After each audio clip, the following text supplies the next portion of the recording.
The scientific revolution starts now. The podcast. Let us see in the dark.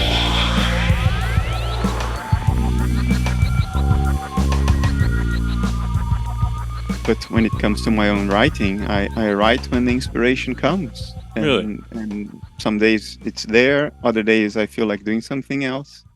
That's Most days I have to do. Huh? That's really different than most people I've talked to, because we've been just asking everybody who's written books, like what their process is like. And say more about that. So do you just end up staying up for hours and hours sometimes and just writing for long stretches, or? That can happen. Sometimes I can wake up at 3 a.m. with an idea ringing in my head, and I have to write it. So I leave my bed, come up to the office, and I write it.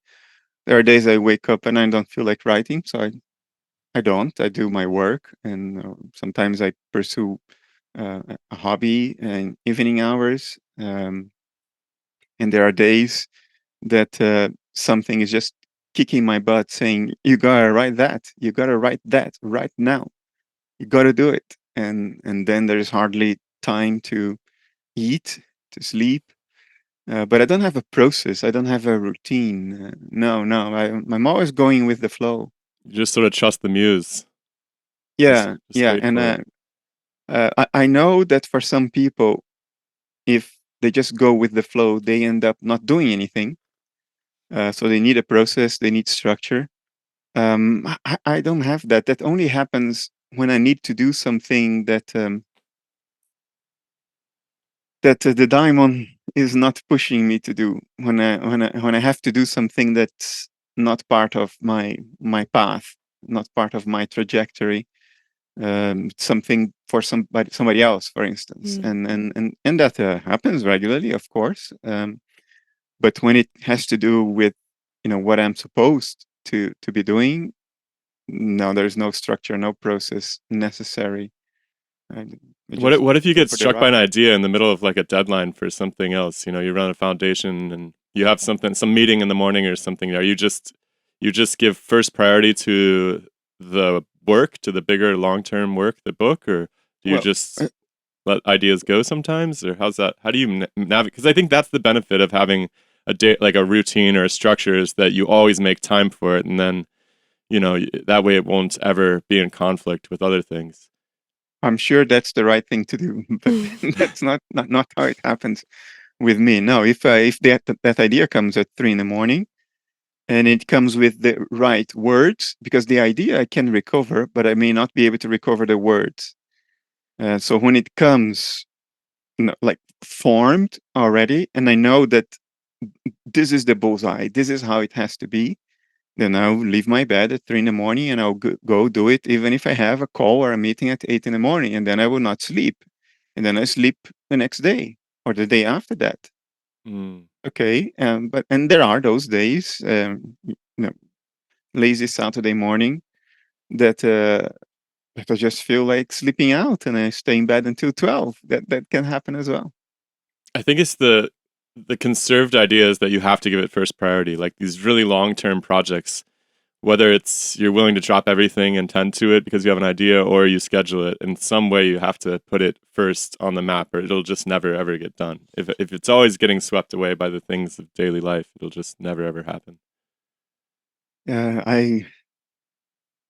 The risk of not getting a book done, it never happened. I mean, I never had that thought. The struggle is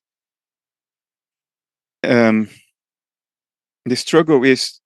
listen too much to the daimon and neglect everything else to get it done. That's the risk. The risk that I will not get it done, it's impossible. I mean, I will not be left in peace. All kinds of crap will happen to me. My psychology will go down the drain. I'll start having anxiety, maybe physical issues. I will not be able to do anything else. It's like a hot iron ball that comes up through your esophagus and you have to spit it out. So it's like you saying the risk is that you never spit it out. No, that risk is not there. Well, I think the tragedy. Out. How much of Otherwise, your I'm going to die if I don't spit it out. How much of your time do you spend reading? Reading. Mm. Oh, I read a lot less than I used to. I think 2 books a month now, which is very little. I used to read a lot more. Papers I still read, science papers, because they tend to be short and they have very compact language. Jargon has this benefit. If you don't know the jargon, it's a piece of crap. But if you know the jargon is very helpful because one word can replace a paragraph. So science papers tend to be like 5 to 8 pages, a lot of graphs, sometimes equations, very, very condensed information that is much easier to go through than a tome. So I don't know why I've been reading less now, except for technical papers. Is there a direct line between the reading that you do and the writing that you do? Because as we're working on this book, I'm finding myself at places where I realize that I haven't read enough on a certain subject, and then I have to set it aside and then go and read and dive into the history and figure out what these pieces are and how they relate to each other. And only then can I go to the next step and be like, okay, now I can tell the story effectively. All this, I don't know why it is like this with me, but all this management that you relate, the strategies, the structure, what you do first, the steps you take in order to be able to write, somebody else takes care of that for me. I don't know what it is. I just call it the diamond. It's a metaphor, of course. I don't mean literally a spirit looking over my shoulders, but something deep in my mind that's not accessible through direct introspection does this stuff for me. So by the time that impulse comes to write a book, all the material I need is already in there. I have already read this stuff, not because I was planning to write a book, but because I don't know. I by the time I start, I will have read everything that I will need in the process of writing. It has been like that 12 times now. So I think there's enough statistics. If it happened the first time, it's like got lucky. Second time, really lucky. Third time, well, that's a lottery win. But 12 times, no. I'm probably dissociated from a part of my mind that's doing all this stuff that you're talking about, without my ego awareness being, having access to it, being privy to it. So it has always been like that. Even uncannily specific stuff, uncannily specific technical stuff, that I get interested in reading, and I don't know why. I just get interested in reading, and then a year later, that's a linchpin in the book I'm going to write. Has happened many times. And you don't have to go Many back times. to it or dig it up or try to reestablish your connection with that work? Usually I do after I have written the book, just to make sure that I'm not misrepresenting or misremembering something. That's part of the due diligence. But that's easy. The book is written already, and then you go and reread it, and you check your sources, and you check your citations, check your quotes. So I do that at that stage. But during the throes of writing the book, no. Every book I've written, I never had to think about it. It just emerges. I don't think about chapter structure. I don't think about title. Sometimes the title just comes, but I don't think about the structure. I don't think about the. Yeah, I don't know. I don't know. Do the chapters come out fully or like fully formed? Are they already structured to begin with? I see. By the time I start writing, yes. But before I'm even thinking about writing the book, like the 3 years between 2020 and 2022. Those 3 years, I was completely dedicated to Essential Foundation day and night. Now I'm like 10 hours a day instead of 16. So it's a healthier balance now. But during those 3 years, I did nothing else. All day, I didn't write. But I noticed in hindsight that all these ideas that I'm writing this year in 2 books, they have grown and acquired structure while I was busy with those other things. During the shower, or in those moments when you wake up before you leave bed, or when you sort of daydream during a meal. So that stuff was happening under the surface for those 3 years. And then this year, because I had promised to my publisher, now I'll deliver 2 manuscripts this year. When I set to write the first, I'm just typing. I'm a typist. I'm not no longer. I'm not thinking about structure. It went so far this year that the first book I wrote this year, which is ready, it's in production. Actually, production already started, but it will take another 10 months to publication because of all the brick and mortar marketing you have to do to get shelf space, and it takes 10 months. But it went to the point that I wrote the entire book without thinking about chapters. I didn't write chapters, I didn't write sub-chapters, I just wrote stream of consciousness. Then I came back and I sort of divided it in overall big chapters, 9 of them that I could give a title to. And the rest I gave it structure by leaving an empty line between 2 sets of paragraphs, just to give the reader a little bit of a clue that something came to completion and then I'm going to start something else. But there are no subsections, headings, and I put chapters because it's required. I need to put a content page. So you need to structure it in chapters. But I didn't write it in chapters. Chapters was after the thing was written, I just figured out, okay, how do I partition this? Where do I put a boundary? And I say, this is one chapter and this is the next.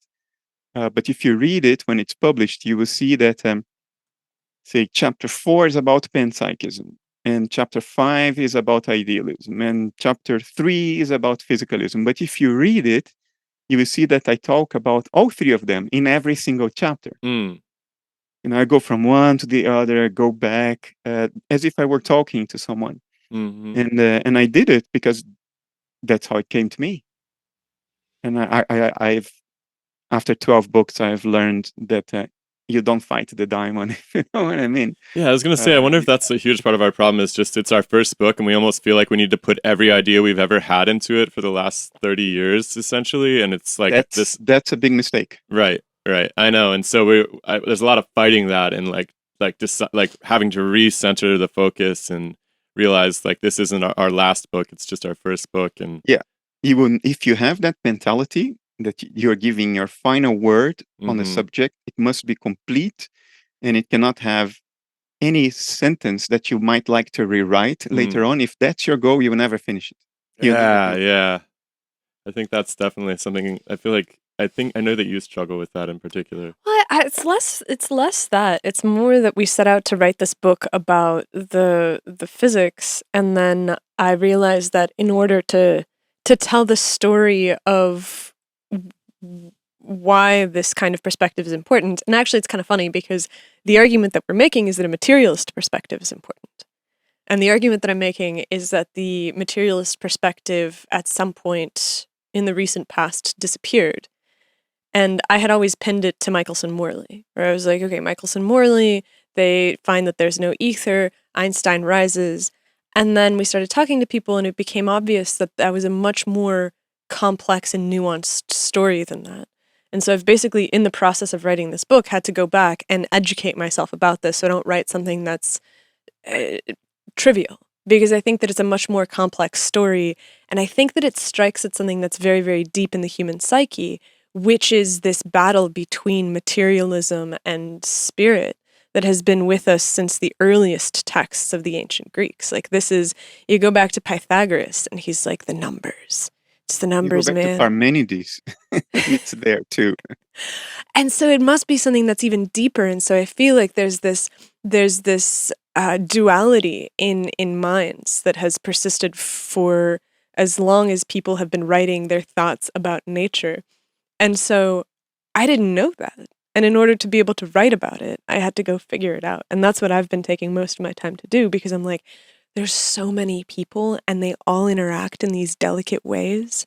And you want to be able to trace the ways that their ideas are passed from person to person and how they mutate, and the ways that people either take things on or abandon them, or their spiritual callings that push them in one direction or another direction. It's a work of history. And just like seeing the beautiful tapestry of how the society at the time shaped people's scientific inquiry is just absolutely mind-bending. Yeah, like I think that I get really enamored with just with learning by reading the original texts and by looking at the history, and that draws me in. And so it's this constant battle to be like, okay, well, how much do I need from this in order to be able to generate the idea that is necessary to connect me to the next piece. And so it's very much a living process. It's not something that I'm like, I have figured all this out, I'm going to write this book. I'm like, let's figure it out, and as we figure it out, write the book. I'm probably the worst person in the world to advise you on a process for writing because I have none. But if I can contribute something to your thinking, it would be this. Pay attention to whether you are doing your research to give context to what you want to write or to give you what you want to write. In the latter case, you're not producing anything new. You're just rewording. And if you find yourself doing that too much, you're off on the wrong turn. But if you have an original thing to communicate, but you need to couch it in historical or philosophical or scientific context, then yes, then you should do a lot of reading. But there are a lot of authors out there, and I know because I'm the publisher of 2 imprints. So a lot of manuscripts land on my desk. A lot of essays land on my desk because I'm the chief editor of everything Essential Foundation does. You see often that people start with an original idea and then they get lost in their research and they begin to just reword and regurgitate what they read in their research. They lost themselves in that process. Very little original stuff comes through at the end. So that's what I would advise you to pay attention to. If you catch yourself taking that wrong turn, you will lose the muse. You will lose the original contribution, which is what the process is all about. I've definitely felt that and discovered it on my own too. Yeah. I mean, the thing is, you go back to the history and you go back to reading other people's dialogues about some of these ideas, and then you've learned so much and you feel like you need to share that with the reader. But then it's just like, wait a second, I just read that so that I could actually like hone my own ideas, not so that I could write a historic book necessarily. Exactly. And look, publishers these days, I see this a lot, and I think every other publisher sees this as well. It's the life summary manuscript. We get it a lot. It's somebody who made it to 60-something, suffered a lot through life, got a lot of punches, knockouts, learned throughout that.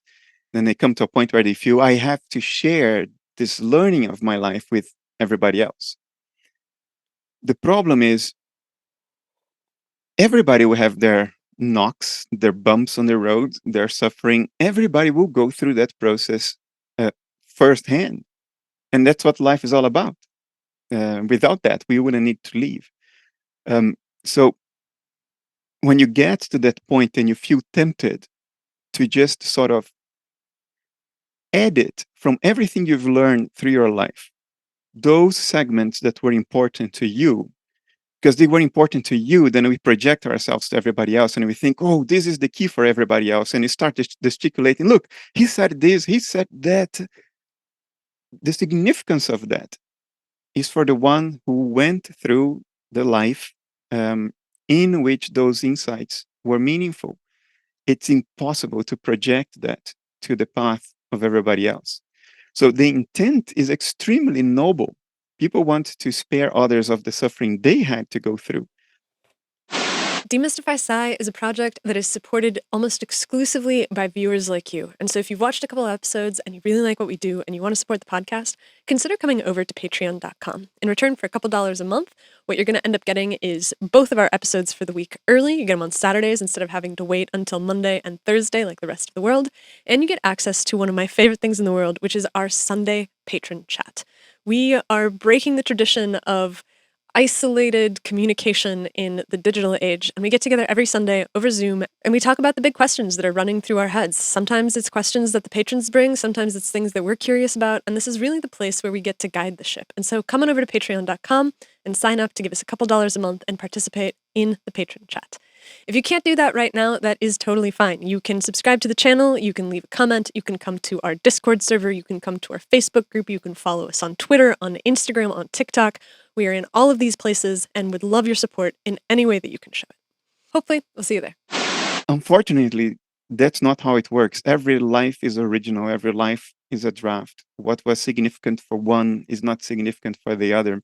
So to publish, you need to contribute something original and not just do a sort of a digest of secondhand literature, the segments that happened to have been important to you.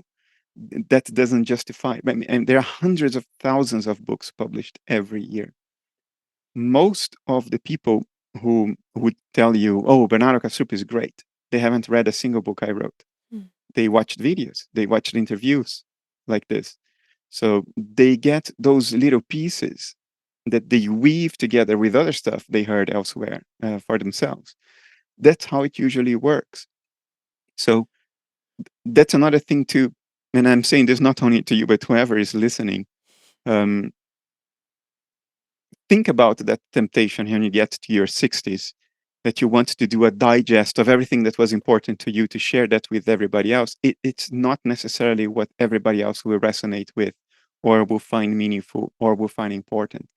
Often you get these little life digests that have enormous significance for the author, and you let somebody else read it and they yawn at it.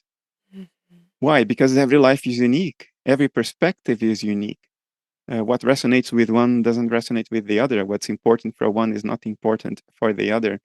So now, there are really successful autobiographies, though, right? I mean, there are people who have stories to tell that are certainly valuable to large groups of readers. And it must be about the way that the people who write those narratives pull out meaning from the events that happen to them, rather than just a list of triumphs and failures, but have actually like connected them in some relational fashion to something meaningful that can be universalized. When a life is fundamentally archetypal, in other words, when one lives a life that fits perfectly with that primordial template, that's what tends to resonate because the archetypes are shared. But most lives are bits and pieces of myriad different archetypes. You get a collage of all that is unique, which is our key contribution to nature, right? To just embody an archetype. I mean, nice, but there isn't a reworking there. There isn't a new expression in that. It's something that was primordial from the beginning. What I think nature itself might resonate with are those collages, the lives that are collages of multiple archetypes. But those will not sell, those will not resonate because those are unique. And that's the point. Jung would call it individuation. That's the point. It's the uniqueness of the individual embodying multiple or all the archetypes, if we can speak of it. But when one has a fundamentally archetypal life, like when one embodies the hero archetype, and that can lead to a bestseller because everybody recognizes something collective, shared, and primordial in it. But most people who write, their life digest when they reach their 60s, it's not like that. It's a collage, which is good. It's a good thing. Nobody needs to be. I mean, we don't need multiple Alexander the Great, if you know what I mean. Maybe we didn't even need one. But okay. That makes sense. It's really interesting to think about popular works as being archetypical and representing something archetypical. I thought about this in context. I thought about this in context of how difficult it is to write a book or a story that doesn't have a single hero. You can have what? A single hero. Oh yeah. Like the main character is so important, and I think that that's because if you have multiple main characters through this lens, all of a sudden you're blending archetypes, and the story isn't just the embodiment of the perfect form. It's suddenly this, there's many. It's a choose your own adventure, and that's perhaps more childish and less certain than the fundamental preference that people have, which is for a story that they can just take in entirely and fit to some portion of their personality without having to do too much and work. Everyone in the room can do that. Yeah. And look, there are two types of books people feel like writing when they are in their 60s. One is their biography, and the other one is their life lessons. So I was talking about the life lessons part, that people think their lessons should be the lessons that everybody else needs, and that's a mistake. But biographies can be even more archetypal, but biographies is something different. Biographies, we are interested in a biography when the life of that person produced an output that is meaningful to us. For instance, I am very interested in Carl Jung's biography because Carl Jung's output as a scientist and a philosopher has been very meaningful to me. I appreciate his output, the originality and the significance of his output, what, his ideas and what he produced, irrespective of his particular life story. So because of what he produced, because of the originality of that and how significant I found that output, I became interested in how he got to that. How did he get there? How does a human being produce immense thoughts of that magnitude? How does that happen? That's why I became interested in his biography. So in the literary market, biographies that are meaningful to people are biographies of other people whose output has been significant. You read the biography of Steve Jobs because his output has been significant. He changed all of our lives. But very few people will want to read the biography of your grandmother or my grandmother because even though their lives certainly were as significant, maybe more deeply archetypal than the life of Steve Jobs or Carl Jung, we don't relate to the output. So I'm not telling you what I think is right or wrong. I'm telling you what the reality of the literary market is. I don't think that it's a question of right or wrong. I think that it's a fascinating question of what is it that people resonate with and why there are some stories that appear to be universally valuable in a way that other stories are not. Where on the face of it, you would think that the story of your grandmother would be perfectly interesting because it's the story of your blood, of your history, of something to do with the way that you came up in the world and how you were formed and where you're headed. And yet Steve Jobs is still more compelling, maybe because everyone has aspirations to become Steve Jobs. To become Steve Jobs. Right? I mean, I understand that. If you're in the world and you're doing things, it seems crazy to just remain one of the hoi polloi and resign yourself to the fact that you'll never be anything special. And so there's the hope that, well, if I read these great works of this great person, then perhaps I can understand where it is that they came from and find the essence that will allow me to also get to the top. Well, that's why you go back to the biographies, right? Yeah, exactly. It's like you want to figure out the steps they took to become so powerful, but they have to be making something powerful in the first place for the biography to even be appealing, even a little bit. In the U.S., in your country, in your culture, there is a very prevalent conflation between being famous and being special. People mix these two things. And it's not based on any logic. It's not based on any reason. If you think about it for 30 seconds, you realize that these two things are completely unrelated. There's nothing about being special that requires being famous. And there is nothing about being famous that truly requires being more special than anybody else. Every person has a unique perspective, a unique life, a unique set of insights. So everybody is equally special. It's very difficult to make an argument that refutes what I just said. But fame, whether your specialness is better known than the specialnesses of everybody else, that's something completely different. And to some extent irrelevant. It will not change the critical things from the point of view of nature, whether your particular specialness, your particular set of insights have been well known by many others in life, because all of that will be in the mind of nature, whether it has been known by other people in life or not. So Well, don't you and I think think the that specialness is that people value far and wide what you have contributed to society? It's something like that. And I mean, you could be famous for murdering a cult or something. You could be famous for a lot of terrible reasons. I guess we would call that infamous. But generally speaking, it seems like people are famous because they're really competent, right? They're at the top of some hierarchy of performance, yeah, operation. the will to power.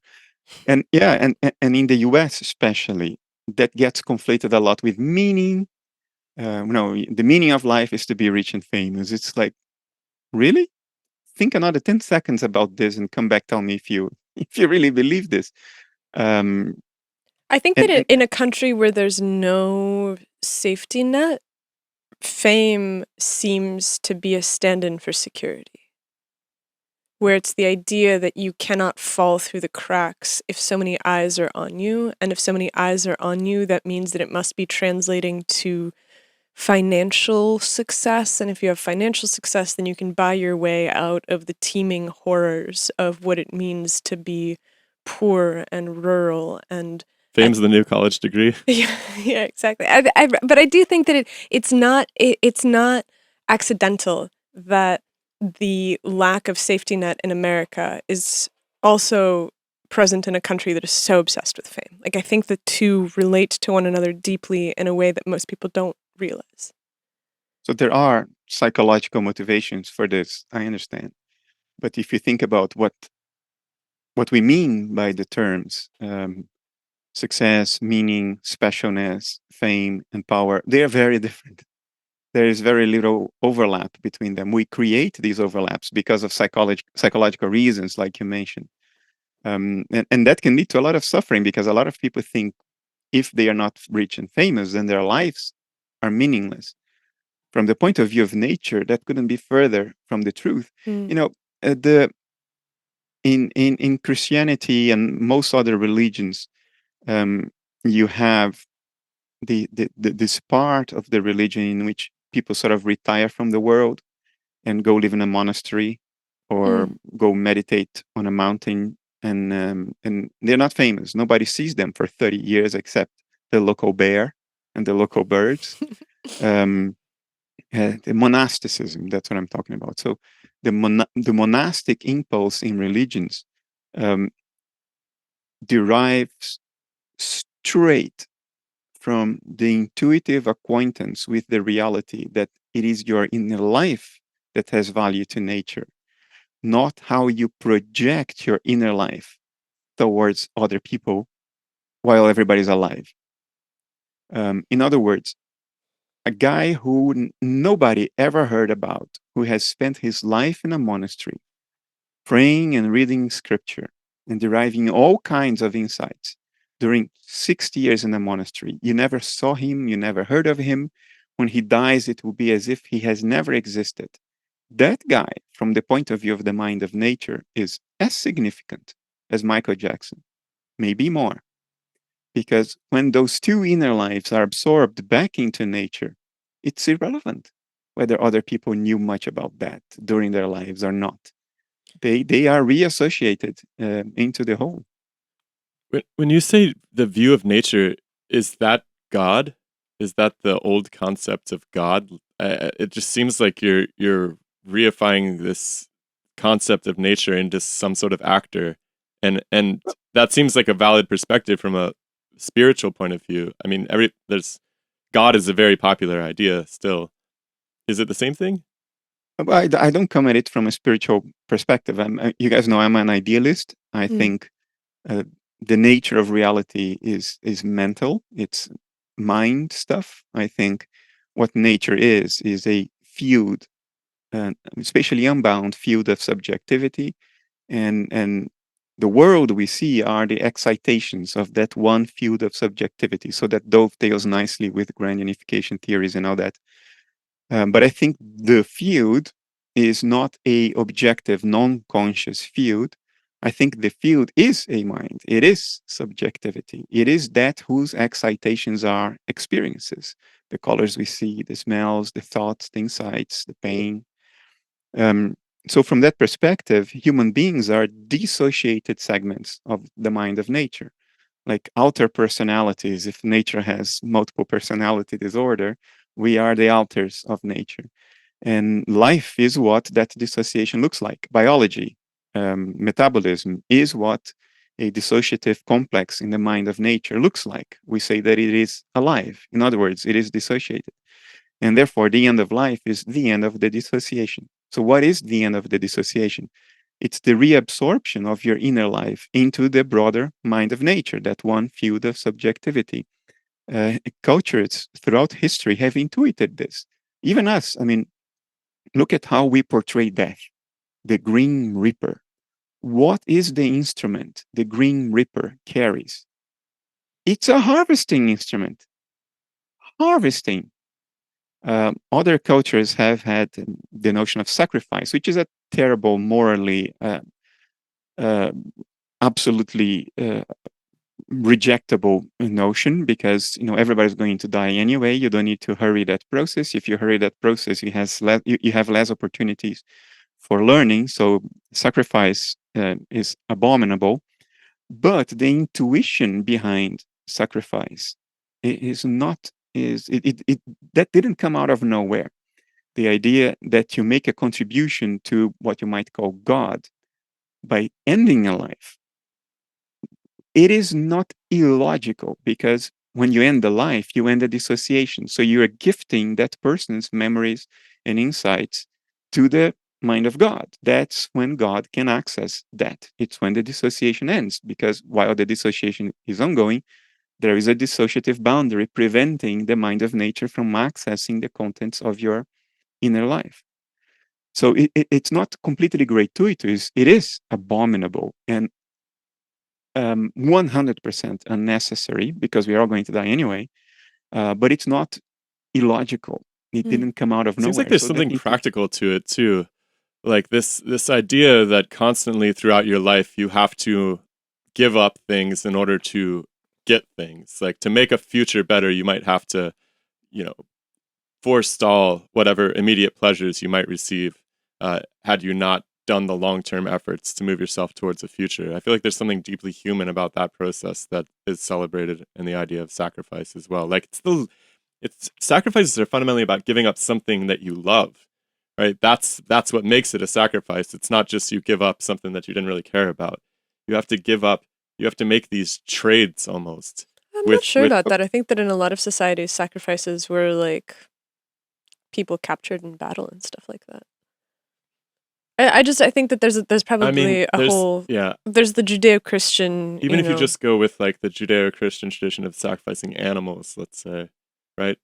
The old temple sacrifices, Sure. These were valuable, right? These were things that you wouldn't want to burn, right? Otherwise, they're life-sustaining. There are two origins for the notion of sacrifice. One is I'm going to surrender to the divinity that which is dearest to me. And that you see a lot in Christianity, for instance. In the Bible, you have that in the Old Testament. And the New, I guess. Well, and the New Testament, God's only Son being sacrificed, That too. Another notion of sacrifice is when you sacrifice to fulfill a need of the divinity. So that's what you had in Egypt. When you sacrifice, you're giving God something God needs. You see that in other cultures as well. So what I mentioned, that notion of sacrifice of a life because of the inner life of the being sacrificed becoming available to the mind of nature, that notion attaches to this second idea of sacrifice, that you sacrifice in order to give God what God needs, or to give the dead what the dead need. Like this was done in Egypt. When somebody very important would die, he would sacrifice his household staff because he might need that stuff in the afterlife. Or you would sacrifice their pets because they might need the pets in the afterlife. Or you would provide food, which is sacrifice. That food your tribe is not going to eat. but the dead might need that food in the afterlife. And the same applies to God. You're giving God something that God needs. That second notion of sacrifice, I think, has a logical root. It's just that it's morally abominable and absolutely unnecessary, but there is a logical root to that. It's not completely arbitrary. It didn't come out of nowhere. Our depiction of the Grim Reaper also didn't come out of nowhere. Just think about it. He could be carrying anything. He could be carrying a sword. He could be, carrying some weapon, but no, he carries a harvesting instrument. Do you Of know all things, Do you know the origins of how he came to do that?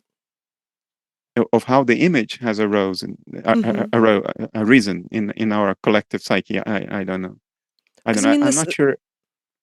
I'm not this sure there is established scholarship on that. But interesting. I mean, the scythe makes a lot of sense as the instrument of death because that's the pastoral end of the season. Everything goes away after the winter comes, after the harvest is gathered. It becomes cold. The trees die. Like it seems to represent the closing of prosperity and the moment of judgment. Like if you think about what happens if your harvest isn't good enough, you won't make it through the winter. that's one way to look at it. I don't share that view because we don't harvest the fields to go hungry. We harvest the fields in order to collect that which is critical for our sustenance. That's why we have that harvesting instrument. It's to harvest things that we want, that we need in order to live and do whatever it is that we do. So I think that choice of instrument is telling. I don't think it's some vague symbolism related to fall and winter. No, I think it's very specific. You are portraying the Grim Reaper, that which will kill you, that which will end your life. Why doesn't he carry an arrow, a spear, a knife, a sword? No, he carries a scythe, of all things. And a very low scythe. I mean, he can cut off your feet, but it's hard to see how he's going to kill you with that thing. So there's like a recycling element of that, the harvest element. No, I think it's more than that. I think it's when you bank your gains. Nature banks its gains with death. That's when metacognitive contents, the insights, the memories of a human life are banked, cashed in by nature.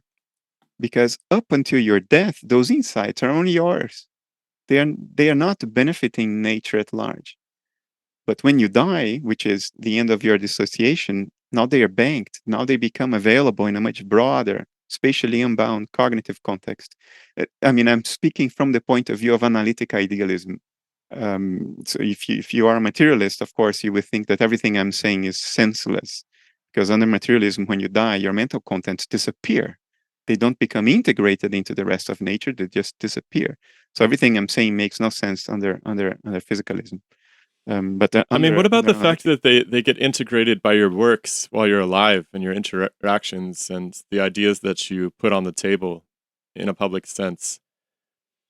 Because it seems there's like value to that, of course. Yeah. I'm sorry, what's that? There's value to that because you will be you'll be nurturing other people's insights as well. So you're multiplying your effect. And that seems natural to me. Like that seems in accordance with human nature. We're such social entities, and there's something really natural about writing books or being a teacher or a doctor or anything where you're actually out there, a plumber fixing people's stuff. You're contributing, you're like interacting in this way that you are in some sense disseminating all of your experience into the world. To some degree, but I think that there's also a very long tradition of people who leave society and pursue these monastic lifestyles. Like I think that this is something that runs in parallel always, where there are the people that are of the world and there are the people that are of the spirit. And I think that this is something that we really I personally struggle with as a biologist, because when you get down to the question of what is life, it's very, very hard to simply leave it at the physical. It's just chemistry bumping up into itself, and all of nature is just molecules. It doesn't account for will and desire. And so, if we're going to account for will and desire and choice, do you believe in choice? I don't remember. We make choices every day. Do you believe in do you believe in like the ability, I hate to use free will, but do you believe in free will? I think it's a red herring. I think the concept does not have clear meaning. It's internally contradictory. It's pointing at something for which there is no semantic space. In other words, it doesn't mean anything. Fair enough. So I'm not denying it, neither am I affirming it. I'm saying that the point is meaningless. It's like you asked me, is the number 5 married or single? And you demand that I either say it's married or it's single. It's obviously And single. if I say it's single, then you say, well, therefore it's not married. And what I'm telling you is that that's not a question to ask because it doesn't make sense. It's a category mistake. The appeal to free will, it's an appeal to semantic space in between determination and randomness. My point is, there is no such semantic space. Things are either determined or they are random. And even randomness may be a purely epistemic concept. In other words, things are random if we can't identify the patterns they follow. Yeah. Mm-hmm. It doesn't mean that they are unfolding according to no pattern. It means that these monkeys here cannot figure out what the pattern is, and that's all there is to it. So at the end of the day, you're left with determination. But if I say I'm a determinist, I would be lying, because I don't think our choices are determined by brain activity. I think brain activity is what our choices look like when they are observed from across our dissociative boundary. But I think our choices are determined by what we are. We choose what we choose because we are what we are, and we can't be otherwise. Free will is a red herring, and you see that immediately if I tell you that if we had true libertarian free will, we would all, each one of us, be maximally happy, because we would simply choose to will whatever the circumstances of our lives happen to be. If you are serving a life sentence in solitary confinement, you will choose that that's exactly what you want, and you'll be extremely happy in solitary confinement. But we are not free to will. We are free to act according to the will. But the will is determined by what we are, and we can't be other than what we are. So what is this business of free will? What about people that are making really bad choices? Would you offer them any, like, could you coach someone out of making bad choices, or do you think that who they are has fundamentally determined that and there's just no way back? No, look. Can we learn to make good choices? Yes, because think of a computer system. I mean, I'm a computer engineer too, so that's my favorite metaphor. A computer can have many chips. Like, look at this. Oh, Lots wow. of chips in there. Do you see? What is that?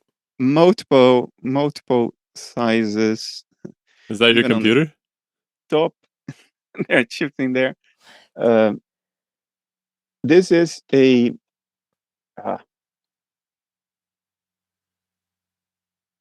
a mini computer I designed, a didactical mini computer to help people teach computer engineering. Each one of those little black things is a chip, and they all operate deterministically. But they require inputs to produce their deterministic outputs. If the inputs change, they produce other outputs. So this communication of inputs and outputs is essential for a deterministic system to work. So when you say, if somebody always makes bad choices, can you coach this person to make good choices? What does that mean, to coach that person? It means providing new inputs to that person, which will lead to different outputs. So yes, in a deterministic world, we can learn, we can change, we can evolve, we can improve, we can make choices. Determinism doesn't contradict any of this. All that it says is that everything that happens is ultimately determined by what nature is. And nature can't be other than what it is. That's all there is to it. But all the inputs and outputs, all the play of choices being made, that's part of it. And my choices are determined by what I am, given the inputs I receive. If those inputs change, my choices can change. And you can orient yourself towards different inputs. That's the very bizarre thing about being a life form versus a computer. Do you think that computers have the ability to tune into this distributed conscious field system that you speak of? They are it. They are not outside of it. They don't need to tune into it. They are a particular pattern of excitation of this one underlying field. The question is, do they have private conscious in their life in the way you and I have? I don't think they do, because I don't think silicon and oxides are what dissociation in the mind of nature looks like. I think what dissociation in the mind of nature looks like is metabolism, transcription, protein folding, ATP burning, all that good stuff that allows us to recognize life in all its variety as one phenomenon distinct from everything else. So I don't think computers have private conscious in their life, but computers are a representation of certain patterns of excitation in the mind of nature, because what else could they be under analytic idealism? They do represent mental activity in the mind of nature, just not private mental activity. And you feel like there's no threat that will ever happen at any points? Because, you know, there's obviously the popular catastrophism that the AI overlords are coming to, you know, scheme against the humans. And look, there is a danger, and it has nothing to do with computers having private conscious in their life. AI computers are very powerful tools. Nuclear power stations are very powerful tools. They can go wrong, and we should take safety measures to prevent catastrophe when they go wrong. When we don't, things do go wrong. Chernobyl, Fukushima. I think AI is just like a nuclear power station, a very, very powerful, very complicated system that requires safety measures, safeguards. That is completely independent of whether AIs are also artificially conscious. I don't think they are. I don't think they will ever be. Do I think that humans, if one day, could create artificial private conscious in their life? Yes, I think we can. I think we will. I don't think it's even far away, but it will look like a cell. It will. The quest for artificial private conscious in their life is the quest for abiogenesis. It is the quest for the creation of life from non-life. Will we succeed? I think there is every reason to think we will. And when we do, it will look like an amoeba. And one day it may look like a monkey. But it will still be artificial, and it will have private conscious in their life. We will have learned how to artificially induce dissociation in the mind of nature, just like nature did it spontaneously to create us. If you place metabolism at the heart of the formation of a private inner life, and metabolism inside of a cell is basically just power generation, it's combustion. It's you take sugars and you pass them across a series of breakdown steps and get out carbon dioxide and water. You're burning stuff. It's also growth, replication, and morphogenesis, right? You don't get any of these things without metabolism. Of course. And so it's the foundation of it. Is a power supply inside of a computer not just that? And so if you have the structures that live on top of it that tell it to make more power supplies and to send out machines that build power stations and harvest the sun or harvest the winds, like, is that not aspirational towards the same kind of metabolic processes that life has, but just in silico? Because I agree with you about there being something fundamentally biological about consciousness. And so if we were to create life, that it would be soft and squishy the way that we are. But I also sometimes can see the parallels to that inside of an artificial computer system. Of course. Look, we can abstract our way up until we are completely detached from substrate and then we find these echoes of certain things on other things.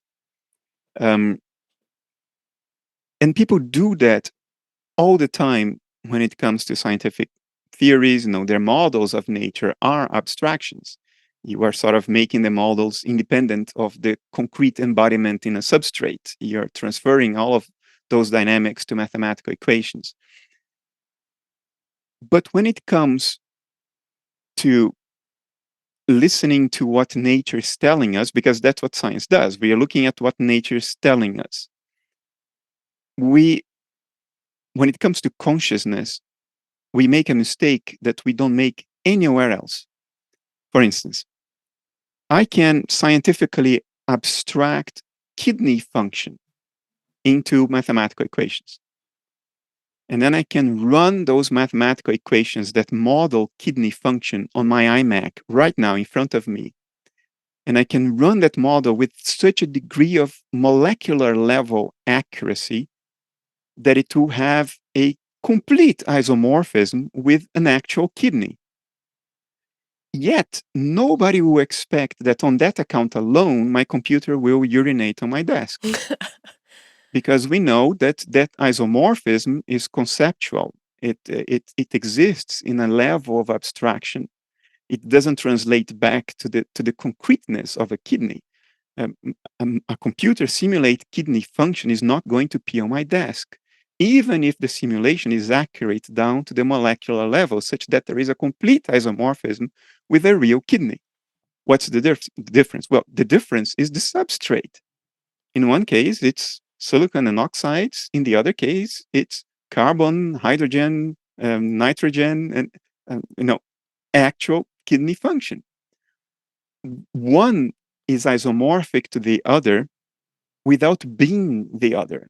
You cannot transport all the implications of one to the other. In a kidney function implies urine. In a computer, it doesn't.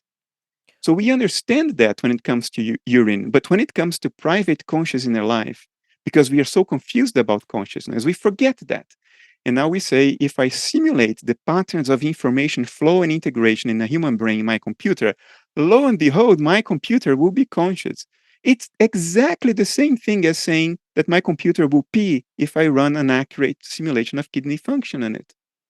So I totally agree. And it immediately makes me think of the actual parallel, which is that if what kidneys do is they filter the blood and they remove things that are waste and need to be discarded. And so urine is the byproduct of that waste. And so if someone designs a computer system and they use the biological principles of kidney function in order to process data to remove corrupt files, or I don't know enough about computers to be able to really extend this metaphor. It's called garbage collection. So if you write a program that does garbage collection inside of the computer on the same functionality principles as the kidney, but recognizes the limitations of it, can you not incrementally put together systems that are inspired by biology but rendered in context of a computer system in such a way that they actually do make sense? And you're not expecting it to urinate on your desk, but you are expecting that there's going to be a collection of garbage that it puts out that you can then throw away. Look, we can enforce all kinds of isomorphisms, correspondences of form between the way computers work and living beings work. But these correspondences of form do not imply that the computer will have private conscious inner life, just that it doesn't imply the computer will urinate. So we can go and go off to the races in making these isomorphisms and forcing these isomorphisms. And we still will not have any more or less reason to think that the computer suddenly has private conscious inner life the way you and I have. Why? Because nature is telling us that all natural instantiations of things that seem to have private conscious inner life all share this microscopic level process that we call metabolism. I couldn't be more different than an amoeba, but if you look at both me and the amoeba under a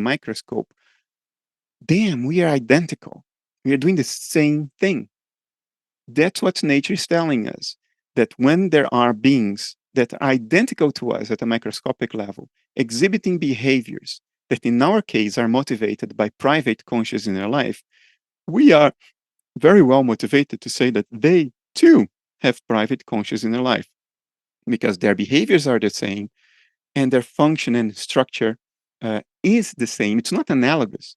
It is the same. Mm. Metabolism is the same. They are all doing protein folding. They are all doing ATP burn. They are all doing the same thing. But when you take a computer and you say at a certain level of abstraction, there is an isomorphism and the behavior is the same, then you're making two mistakes. You're forgetting that the behavior is the same because we made it be the same. It's an imitation. That's why it's the same. It's not because it's naturally exhibiting that behavior spontaneously, like a cat exhibits behaviors analogous to mine. No, it's the same behavior because it was engineered to be the same. We don't think that a shop window mannequin is conscious just because it looks like a human being, because we know it was built to look like a human being. It was an imitation. So the rest of the implications don't apply. So that's one mistake. And the other mistake is to take an isomorphism for an identity.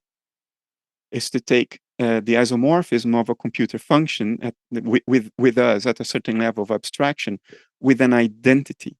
And I think both are unjustified. I think there is nothing in nature telling us that however much isomorphisms we built into a silicon and oxide construct, that will, on that account alone, have conscious inner life the way you and I have. I think we have no reason to believe that. And now, could it be the case? It could. Look, I cannot eliminate the possibility. I cannot prove that it cannot be. But there are millions of silly things we cannot disprove. I cannot disprove the flying spaghetti monster. There may be a monster in a higher dimension using its noodly appendages to move the planets around the sun. Goodness knows the evidence is consistent with it. The planets do move around the sun. And I cannot disprove the flying spaghetti monster because gravity is invisible. It's a model. The twists and turns of the fabric of space-time are also largely invisible. Maybe there is a flying spaghetti monster.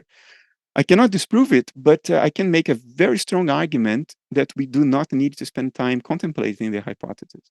So it's submitted in the same way. We do not have good reason to spend time contemplating the hypothesis of artificial private consciousness in silicon. But in abiogenesis, now we would be well grounded to say that an artificial life form that metabolizes will have private conscious inner life of its own. And then all the moral stuff, all the ethics stuff applies. I think that the limitation here is that most of the people that we've spoken to that are working on developing artificial consciousness inside of computers would not say that the amoeba is conscious. And yeah. And so we run into this all the time. We'll talk to people that are working on AI, and they're like, I don't know that my cat is conscious. I don't know that the amoeba is conscious. And it seems to be the root cause of all of the tension, like you're saying, which is a deep misunderstanding of the nature of consciousness that is this, it's somehow disembodied and appears suddenly at some place in evolution. It just like pops into being and suddenly you have consciousness, whereas before you didn't. And I viscerally agree that if we're going to be talking about consciousness, we can't talk about it as being somehow distinct from the simplest life forms. We can't. It leads us down an extremely slippery moral slope. The moment you start denying the private consciousnesses of other living beings is the moment when catastrophe is just around the corner. It's the moment when you start killing, torturing, because nothing's suffering there. So I think every fiber of intuition in us as products of nature is telling us that all living beings are conscious. All living beings suffer and are capable of pain. And to deny that, I think it's morally deplorable and extraordinarily dangerous. Let's go back to the Nazis thinking that Slavs are inferior beings and therefore, in a sense, not really conscious like us, and the Jews. And look at what happens when you start entertaining that thought. Now, have you ever noticed that most AI researchers are men? The vast majority. I Yeah. think what that, and it's not tongue in cheek what I'm about to tell you. I'm serious about it. Women are able, they are capable of doing something miraculous that men are not. Women are capable of creating new life. And although men have some participation in that business, it's a very minor participation. What creates new life from a cell to a walking, breathing, talking, living human is women. That's a miraculous capacity that men don't have.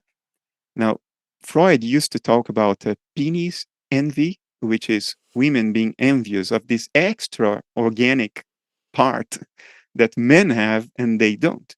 I submit to you that there is womb envy, which is man's desperate need to be able to perform the same miracle that women perform, but they can't. So they tell themselves a tortuous, conceptually deranged story about the nature of life and consciousness that allows them to entertain the fantasy that they too can bring privately conscious life into this world. They can be mothers too. And that need is extraordinarily powerful. And it will overwhelm any sense of reason and logic. And it will lead people to say that, well, cats are not conscious. Consciousness is something I get when I organize my logic gates just in the right way. Because it opens the door to a belief that satisfies that unfulfillable need, the need to create consciousness to create privately conscious life out of something that wasn't it before, that divine, godly power that women have and men don't. So I submit to you that this is what's going on, other than the fact that it's just silly. That the thinking behind it is just flat out silly. It's equivalent to saying that my computer will pee on my desk if I make an accurate enough simulation of kidney function. Beyond that, we don't do silly things just because we are silly creatures. No, we do silly things because we have this powerful emotional motivations that we deny. We haven't hooked We the computer up to your bladder yet, I guess, is what it comes down to. Say it again. Like, you haven't hooked up that computer program to your bladder, and I think that's where things are headed. Is people, as I imagine a future that's very bionic, where people are sort of jacked into these programs, and so, and at some sense, the computer is actually tethered into the squishy world, and now it does have the ability to act out. It can be on your desk if it wants to, I guess. The bionic part, it's old news. Look at this. Oh, now I can't see shit. I am bionic. Yep. Or my phone. I can communicate. My computer, look, I can see you. Right now, you're on the other side of the Atlantic. 9 hours, 9 time zones away from me. And here we are talking live to one another. We are already bionic. But this doesn't mean that private conscious inner life somehow arises from essentially the sand that used to make my computer, or the thought the experiment. polymers that are used to make my glasses. Yeah, exactly. Like the thought experiment there is to say, all right, well, so if you rapture all of the humans and the silicon is left inert upon the planet, what happens? Nothing. It just decays and follows the rules of nature because there's nothing within it, even with the capabilities of AI that we have right now, where it would then continue to generate itself. And I think that the fantasy, like you're saying, this womb envy, drives people to believe that they are creating systems that in the absence of humans would still function in the same vein and in the same principles. Here, I would disagree with you, perhaps surprisingly to you. I think all structure and function in principle, can be created mechanically or electromechanically. So I think there is nothing in principle that precludes the hypothesis of AIs, which are not privately conscious but have a certain structure and certain function. Nothing in principle precludes the possibility that they could self-regenerate and procreate, that you could have machines that are capable of creating other machines. Because all of this talk is talk of structure and function. None of it requires or implies private conscious inner life. But I think it is, in principle, coherent to think that a species like us could create AI and seed another uninhabited planet with it in such a way that they would carry on and continue to reproduce and generate more instances of themselves, maybe even evolve, perform all kinds of tasks, and have essentially a civilization that does not have private consciousness. I think that is conceivable because we know from complexity science that even very simple rules can lead to very complex behaviors that we associate with life. Just look at Cellular Automata and Conway's Game of Life. Two very simple rules, and you get all kinds of lifelike processes going on. So I don't think that is in principle impossible. I think where we go wrong is to believe that the computer can pee on the desk. In other words, is to think that because we imitate the patterns of information processing in a human brain on a silicon substrate, that silicon substrate, just like us, should also have private conscious inner life. We have no reason to believe that, none whatsoever, because there is nothing more different. Now, if I take a brain and I take my mini computer now that I just showed you, and now I'm going to saw every chip on that computer to expose a section, a lateral section of that chip. And I'm going to put all of those sawed chips on the table next to a brain that I'll put on the table. It is obvious that they are two completely different things.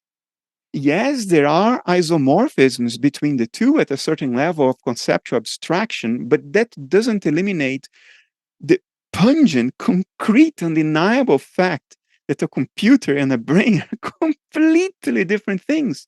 So why do we insist in thinking that the computer should have private consciousness in their life just as the brain seems to have? There is no reason for that. They are totally different.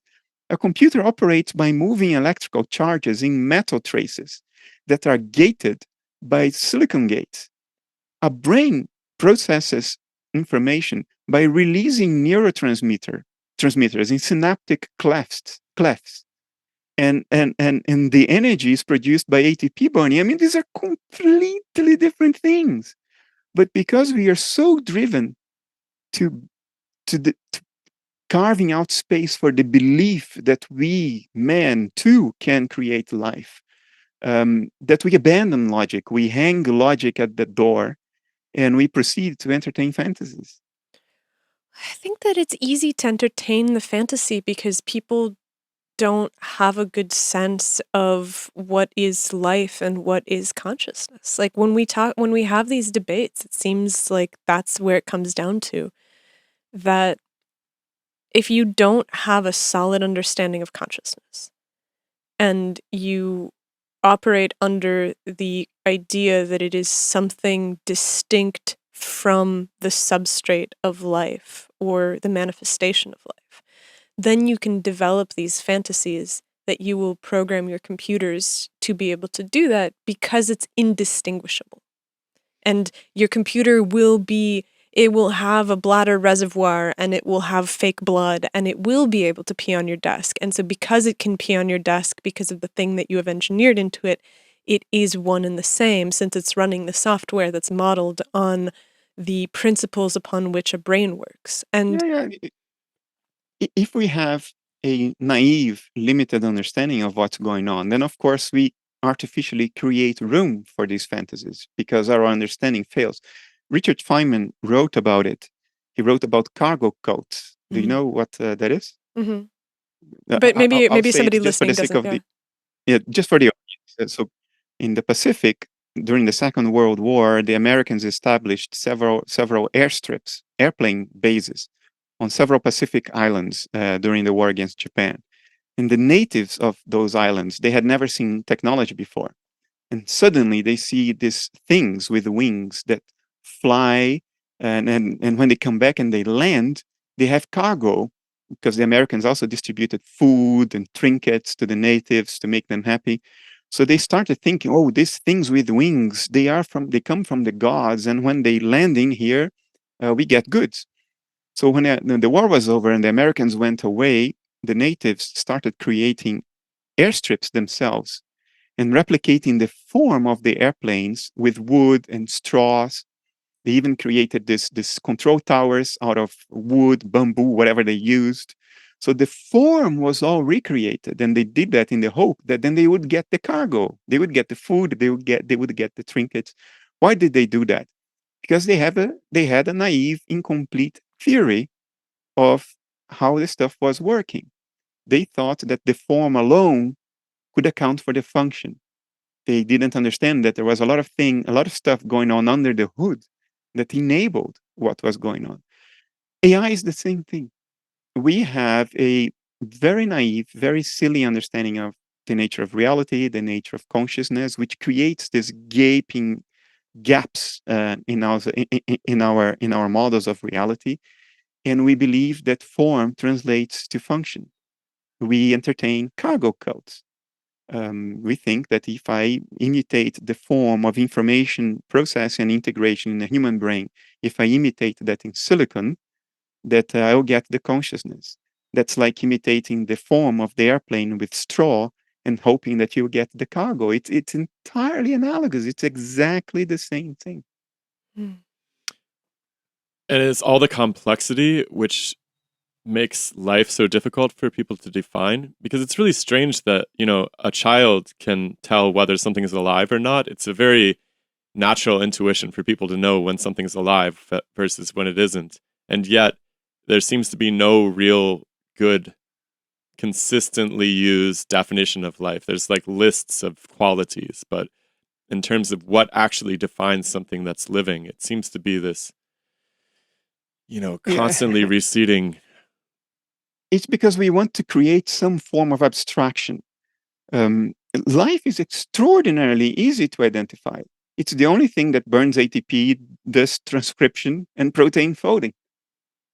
It's incredibly easy to identify. Now you can say, well, viruses, they don't really metabolize, but they come close. Okay, there can be a discussion there.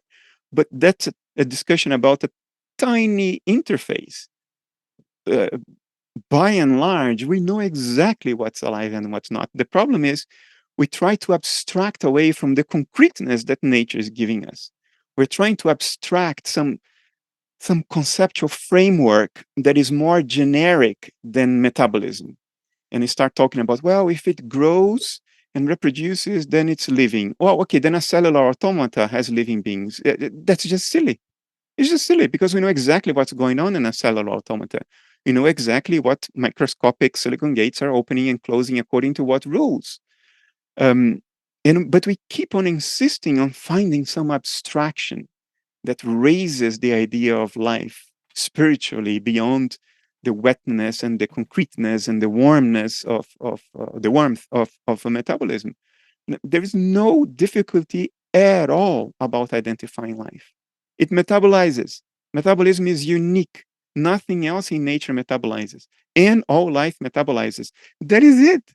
Why do we need more?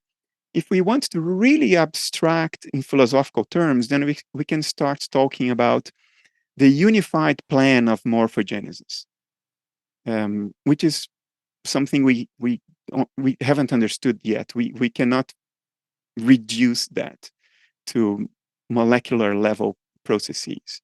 Can How you does the elaborate on cell? that? I'm not familiar with that. Well, how does when we grow, cells specialize depending on where they are in which part of the embryo. Some cells become your brain, other cells become your toe, other cells become your liver. And they know exactly what to become and what to do depending on where they are in the global unified plan of a living body. Now, we do not have yet a complete, satisfying bottom-up model of morphogenesis based on molecular first principles. It doesn't exist. The more we look at it, the more we get lost in unfathomable complexity in the signaling that is going on. So if you want to have some satisfying philosophical abstraction, we can speak of life being associated with whatever gives rise and enables morphogenesis, whatever enables this global blueprint that allows us to go from bricks to Cologne's cathedral. Because what DNA does, it produces proteins. Proteins are bricks. But how do you arrange those bricks together to lead to a human being? How do you arrange the bricks together to lead to Cologne's cathedral? We don't quite understand that. But whatever it is, it seems to be intimately associated with life. Because real bricks don't come together to form Cologne's cathedrals. It needs humans to put them together that way. But when it comes to life, that organization comes from the inside out. Somehow living organisms know where to put the bricks in just the right way. And we call it growth.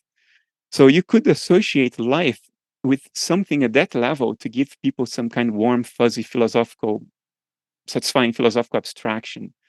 But I submit to you, we don't need it. We know exactly what metabolizes and what doesn't. Metabolism is the thing that unifies all life in all its vastly different forms. At the microscopic level, everything metabolizes. And yes, viruses don't. So in my book, they are not living. They do not have private conscious in their life. We create the difficulty out of our philosophical prejudices and psychological needs. There is no difficulty there. Life is, it's obvious what life is. What do you make about scaling up life forms? So obviously we're each these cities of different cells. And there's a case to be made that each cell has its own goals and the reason that large organisms even evolved is because there was some collaboration necessary between all the little pieces, which worked out good for everybody, something like that. What about, like, do you entertain the Gaian perspective that the planet itself could be a giant organism in some community of other planets? And do you think that it's a waste of time to contemplate these larger scale beings that might not operate on this same cellular program that we're used to? No, I don't think so. What one is appealing to is some kind of solution to the combination problem. How fundamentally disjoint subjects of experience can somehow merge together into a higher level subject of experience. There are good philosophical reasons to say that this very idea is incoherent in principle. Not to mention the fact that there is absolutely zero empirical evidence for such a thing ever happening. No multicellular organism comes to this earth by having individual cells crawl towards one another and pile on top of one another. That's actually not true. Discoideum. Tell me. Yeah, so there's these crazy slime molds that have individual single-celled periods of their life. And then at some point when I think it's nutrient starvation triggers a multicellular program where they come together, they form a multicellular stalk, and only some fraction of the spores on the end of the stalk. They make a little slug, basically. Yeah, it's insane. You can actually see it on the plate. They come together, they move around, they find the place where they're going to grow their stalk, and then only the cells that are at the very end of the stalk are the ones that reproduce. And so all the rest sacrifice themselves for the production of this reproducing body. It's not just like a mushroom either. It's like wiggling around and it's like a little organism. It's kind of wild.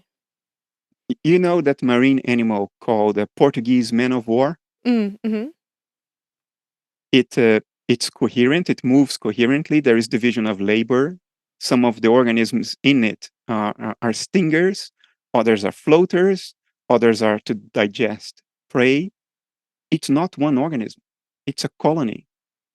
So yes, there are colonies. There is commensalism. The only instance where organisms seem to truly have merged is mitochondria. That's the only instance in natural history where there is good reason to think that mitochondria were once a separate organism. Why do we know that? Well, they even have their own DNA that's different from the DNA in the nucleus. So look, commensalism colonies, things coming together, sharing goals and dividing work, even specialization. Yes, that's common. But no animal that is multicellular and one organism with one DNA has ever come to the earth by cells piling together on top of one another. Multicellular organisms, they grow, they are not assembled. I am still the same zygote that I once was in the womb of my mother. That zygote was unicellular, right? There is no question of it being a compound entity at that point. It was one cell. I submit to you that I am still the same non-compound unitary organism that I was when I was a zygote in my mother's womb. The only thing that happened is that that zygote has created internal structure. It has created internal complexification, internal differentiation, internal specialization through growth. Now, the template for that inner complexification is cellular, because something that is a cell only knows how to be another cell. Being a cell is the original template. So internal structure is created by iteratively and recursively reapplying that template to the organism itself. And we call it mitosis or cell division. I submit to you that there is no division. What's happening is an inner complexification of what was and will always continue to be a unitary non-compound organism. It's just that the template of that inner complexification is a fractal reflection of what the thing was in the beginning, because that's the only thing it knows how to be. So I am not a compound organism because we can identify cells in my body. Those cells did not pile together, crawled together and pile on top of one another to form me. No, it started as a unitary zygote, and it's still a unitary organism. When an organism that was unitary no longer is unitary, when that happens, we call it cancer. So, hold on, I want to make a point about this. The egg without sperm is not an organism. It's just an egg. And so at the very That's least, why I talked about the zygote. So immediately after fecundation. But I think that that's single cells coming together to form the structure that then differentiates. And so to make the barrier at the zygote is to ignore that there is a coming together of single cells that then sets off the motion that produces you as the structure and the differentiation. And I say this not to just contradict, but because I spend a lot of time thinking about multicellularity in the context of bacterial biofilms. I studied them when I was doing my PhD, and it really got to me that it's very difficult to not treat the biofilm as an organism because it starts with a single cell. That cell divides. It has the same genetic profile. It has structures. It has specialization. It has all of these things. It is one organism.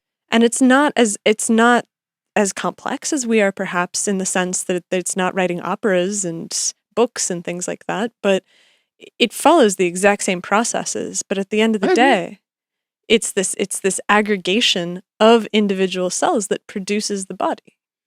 The same argument could be applied to the entire Earth at some point.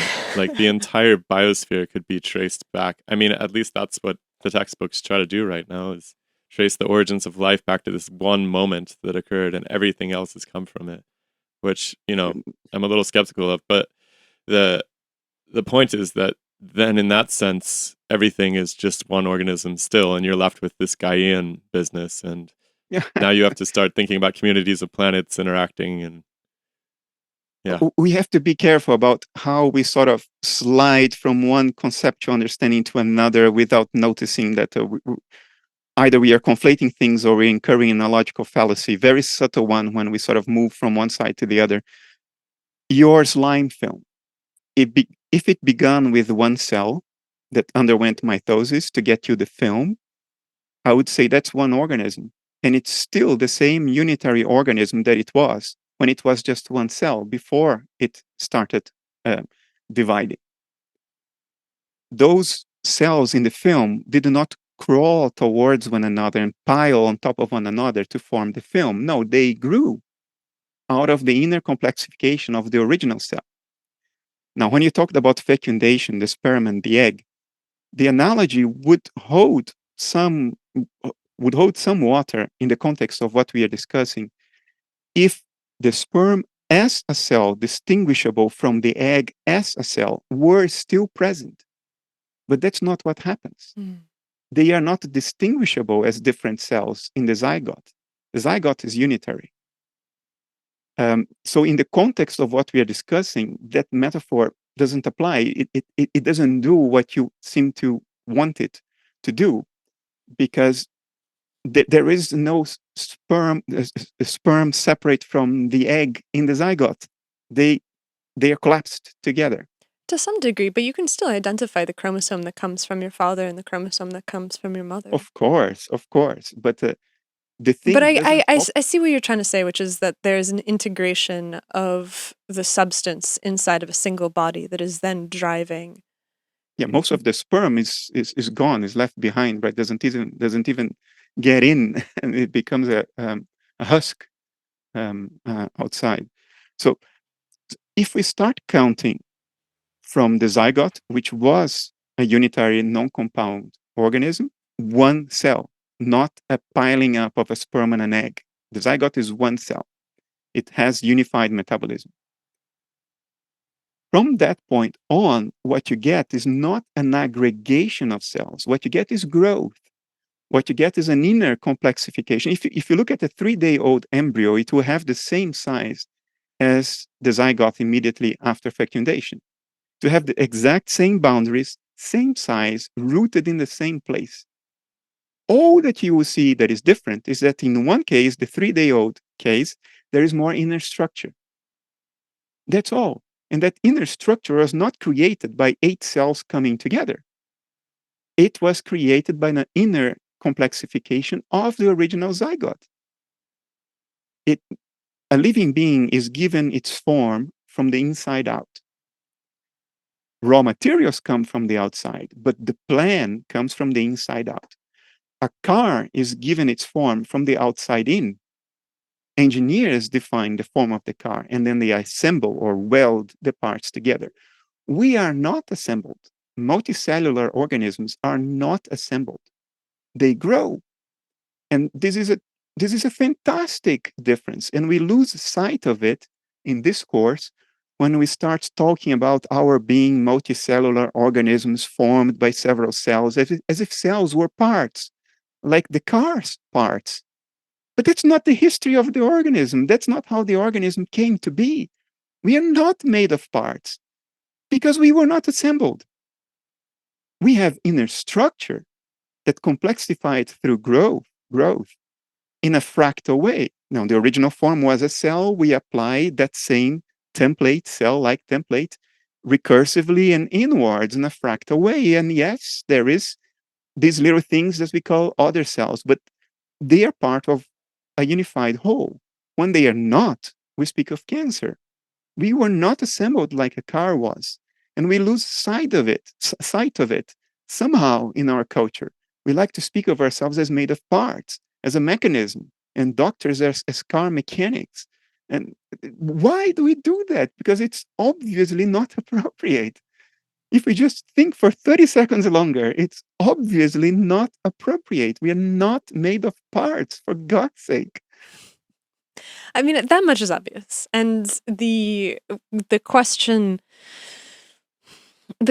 remains in the source of the growth, because there's something weird about multicellularity, which is that if you look at eukaryotes are characterized by having mitochondria. So they've experienced this merging of organisms and the creation of a different grounds for evolution. We've discovered only one organism that fills the gaps between a single-celled eukaryote and, a eukaryote of maybe a couple of hundred cells. There's this weird evolutionary space that we haven't really quite figured out, which is how do you go from a single eukaryotic cell to something that can be a true multicellular body that grows out of fertilization and this inward differentiation. And the only organism that fills that gap is this, it's called volvocine algae. And they make these really beautiful spherical colonies. But even with them, it seems more of a bacterial kind of body plan than it is a true multicellularity where you have this progressive complexity of structure. And so that gap is really interesting to me because I think that if we could understand how it is that organisms crossed that in the first place, we would have a clearer sense of what it means for us to grow and differentiate from the zygote. But you're looking for that answer on the basis of individual cells piling up together. Well, it's not necessarily even individual cells piling up together, but it has, even if you say that, okay, it's a mutagenic strategy where the individual cell in the next generation decides that it's going to make two of itself. Exactly. Yeah. Where are those cells? Like that doesn't exist. There's not a continuum of organisms that we have discovered that appear to grow that way.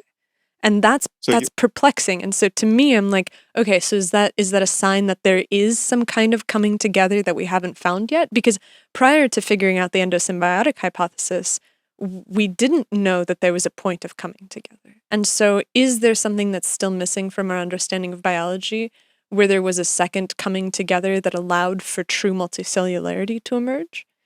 But it's probably not something that's happening in the moment. Oh, the first coming together has left its footprint in a very obvious way. Mitochondria have their own DNA, and it's different from the nuclear DNA. To look for this second coming together, you would expect to see something like that, but we don't. We don't see multicellular organisms that aren't just colonies, that aren't engaging in commensalism. We don't see them having different DNA. Now, there are some peculiar exceptions to that. There are chimera in which two eggs sort of merge together and make only one living being. Cats have that, a cat that's black to the left and ginger to the right. You can have that. But this is just a sort of a coming together of what were originally very related different organisms in the same womb. There's a lot of hybridization that happens in biology that we're just starting to figure out. Like we have this idea of species as being true, distinct separations between different beings, and we draw this line in the sand that says that everybody to the left is one species, to the right is another, and they can't reproduce. And we're starting to discover that those delineations aren't really true or accurate or firm. Oh, and it's a continuous, of course, yeah. And so there does seem to be some kind of coming together of two multicellular organisms that then produce a third that is unlike either one. Well, chimera cat is still a cat that can reproduce. Sure, but if you cross like there's this one guy I've been talking to a lot. He believes that it's possible to have like dog-cow hybrids. And he has a lot of anecdotal evidence, and he's still like working out the genetic testing of this. But the idea that you could have diverse species coming together to produce something new is entirely possible. Does it throw let's say for the sake of argument that it is possible, does it change how you would construct this? That you can have two totally different organisms come together? It's certainly possible. We have the ligers, we have mules. They're characterized by infertility, though. Huh? They're characterized by infertility, though. So in order for this to become something that actually propagates forward, you have to create a hybrid that's fertile. Yeah, but I think the point you are using is whether they can come together. Whether they are fertile or not, maybe is not as applicable to the point the point in contention here. Do I acknowledge that two multicellular organisms can come together in a way that makes the boundaries between the two ambiguous? Of course I do. Siamese twins are examples of that. It's two distinct organisms, even distinct DNA, very related but distinct, two partly separate minds, but not completely separate. There are instances of a Siamese twin feeling the taste that is in the mouth of the other. It depends on how tightly connected they are. But you can still discern the two. It's two unitary organisms that got scrambled. But fundamentally, they are two. The chimera cat, you can even see which side is what because it looks different. So I do think that things that start as fundamentally unitary and separate organisms at some point during growth can get scrambled together. Why do I think that? Well, because it's empirically a fact. I would be just an idiot to deny what is an empirical fact. But the question here is one of principles. That's why I kept on emphasizing that they were fundamentally and in principle two organisms that got scrambled together during growth. They are not a unitary organism from a fundamental perspective. They were two, and they got scrambled. The fundamental point that I'm trying to make is that at that fundamental level, what is one organism, suppose it's not scrambling with anything else, that one organism is unitary and not compound. Now, unitary organisms can get scrambled with one another, but each of the unitary organisms fundamentally is not compound. It's not fundamentally already a scrambling of multiple cells.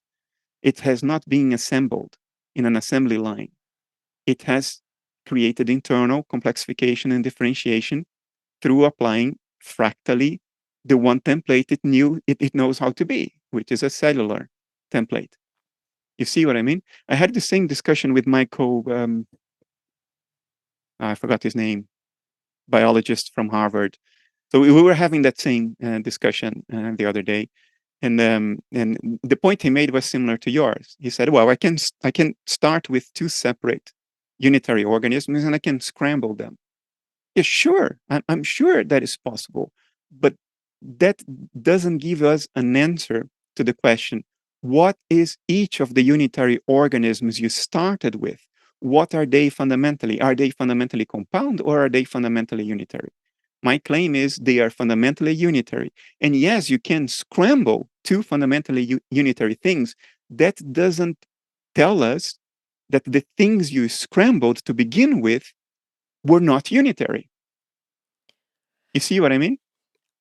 I see what you mean, but it becomes an evolutionary argument because then you start to have to introduce time because you have to ask, okay, well, so if this is a unitary organism, was it always a unitary organism? Or was there a point of scrambling that induced it to become something that was unitary, stable for long enough for me to then pick up the experimental tools to be able to scramble them together?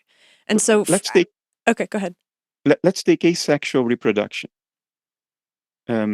What is the moment in time when that organism was already scrambled? Well, so let's say something like yeast, budding reproduction.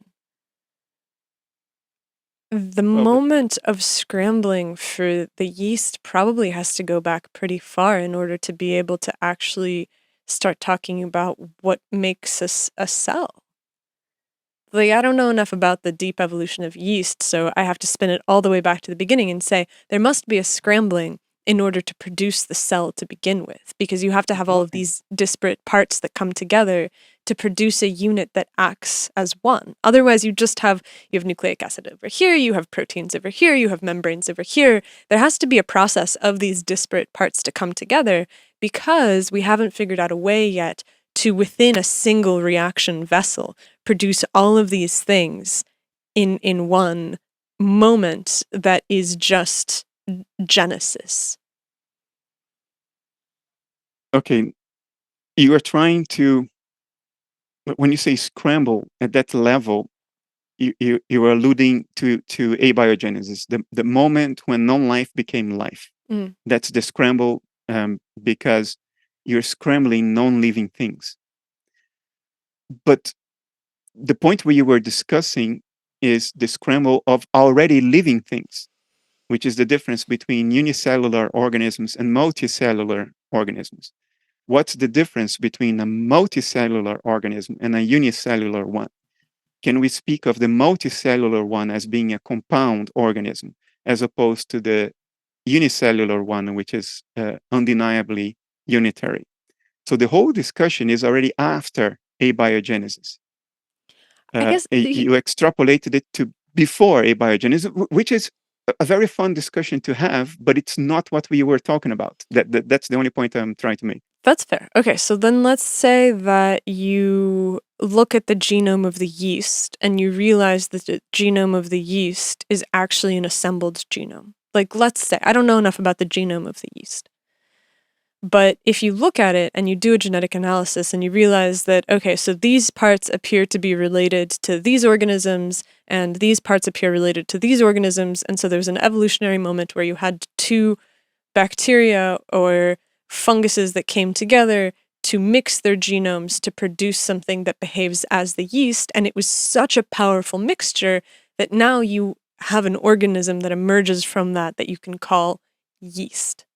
But it seems entirely plausible that the evolutionary path, especially when you get down to bacteria, like there's not a clear evolutionary tree that we can retrace to say, okay, this is what the path from the last universal common ancestor was to even the most simple bacteria that we have today, because they're so promiscuous in their trading of genes and everything. Look, I don't mean to patronize you at all in what I'm going to say, because I will look like one of those constipated analytic philosophers that tries to be so precise in the way they apply concepts. No, I love it. But in this case, it's important that we have conceptual clarity. The scrambling of DNA, yes, I understand how the word scrambling can be applied to different segments of the DNA having different evolutionary histories. You could have a virus carrier that implants DNA from something else in a cell that becomes incorporated in the DNA of that cell and then starts its own evolutionary branch. So you can have scrambling of the DNA. But we are using now the word scrambling in a different sense than we were using before. The scrambling we were talking about is when different living cells come together to form a multicellular organism, like in chimeric cats or Siamese twins. So the word applies colloquially to both, but we mean entirely different things. In one case, it's how the DNA code got mixed up through whatever vectors happened during evolutionary history.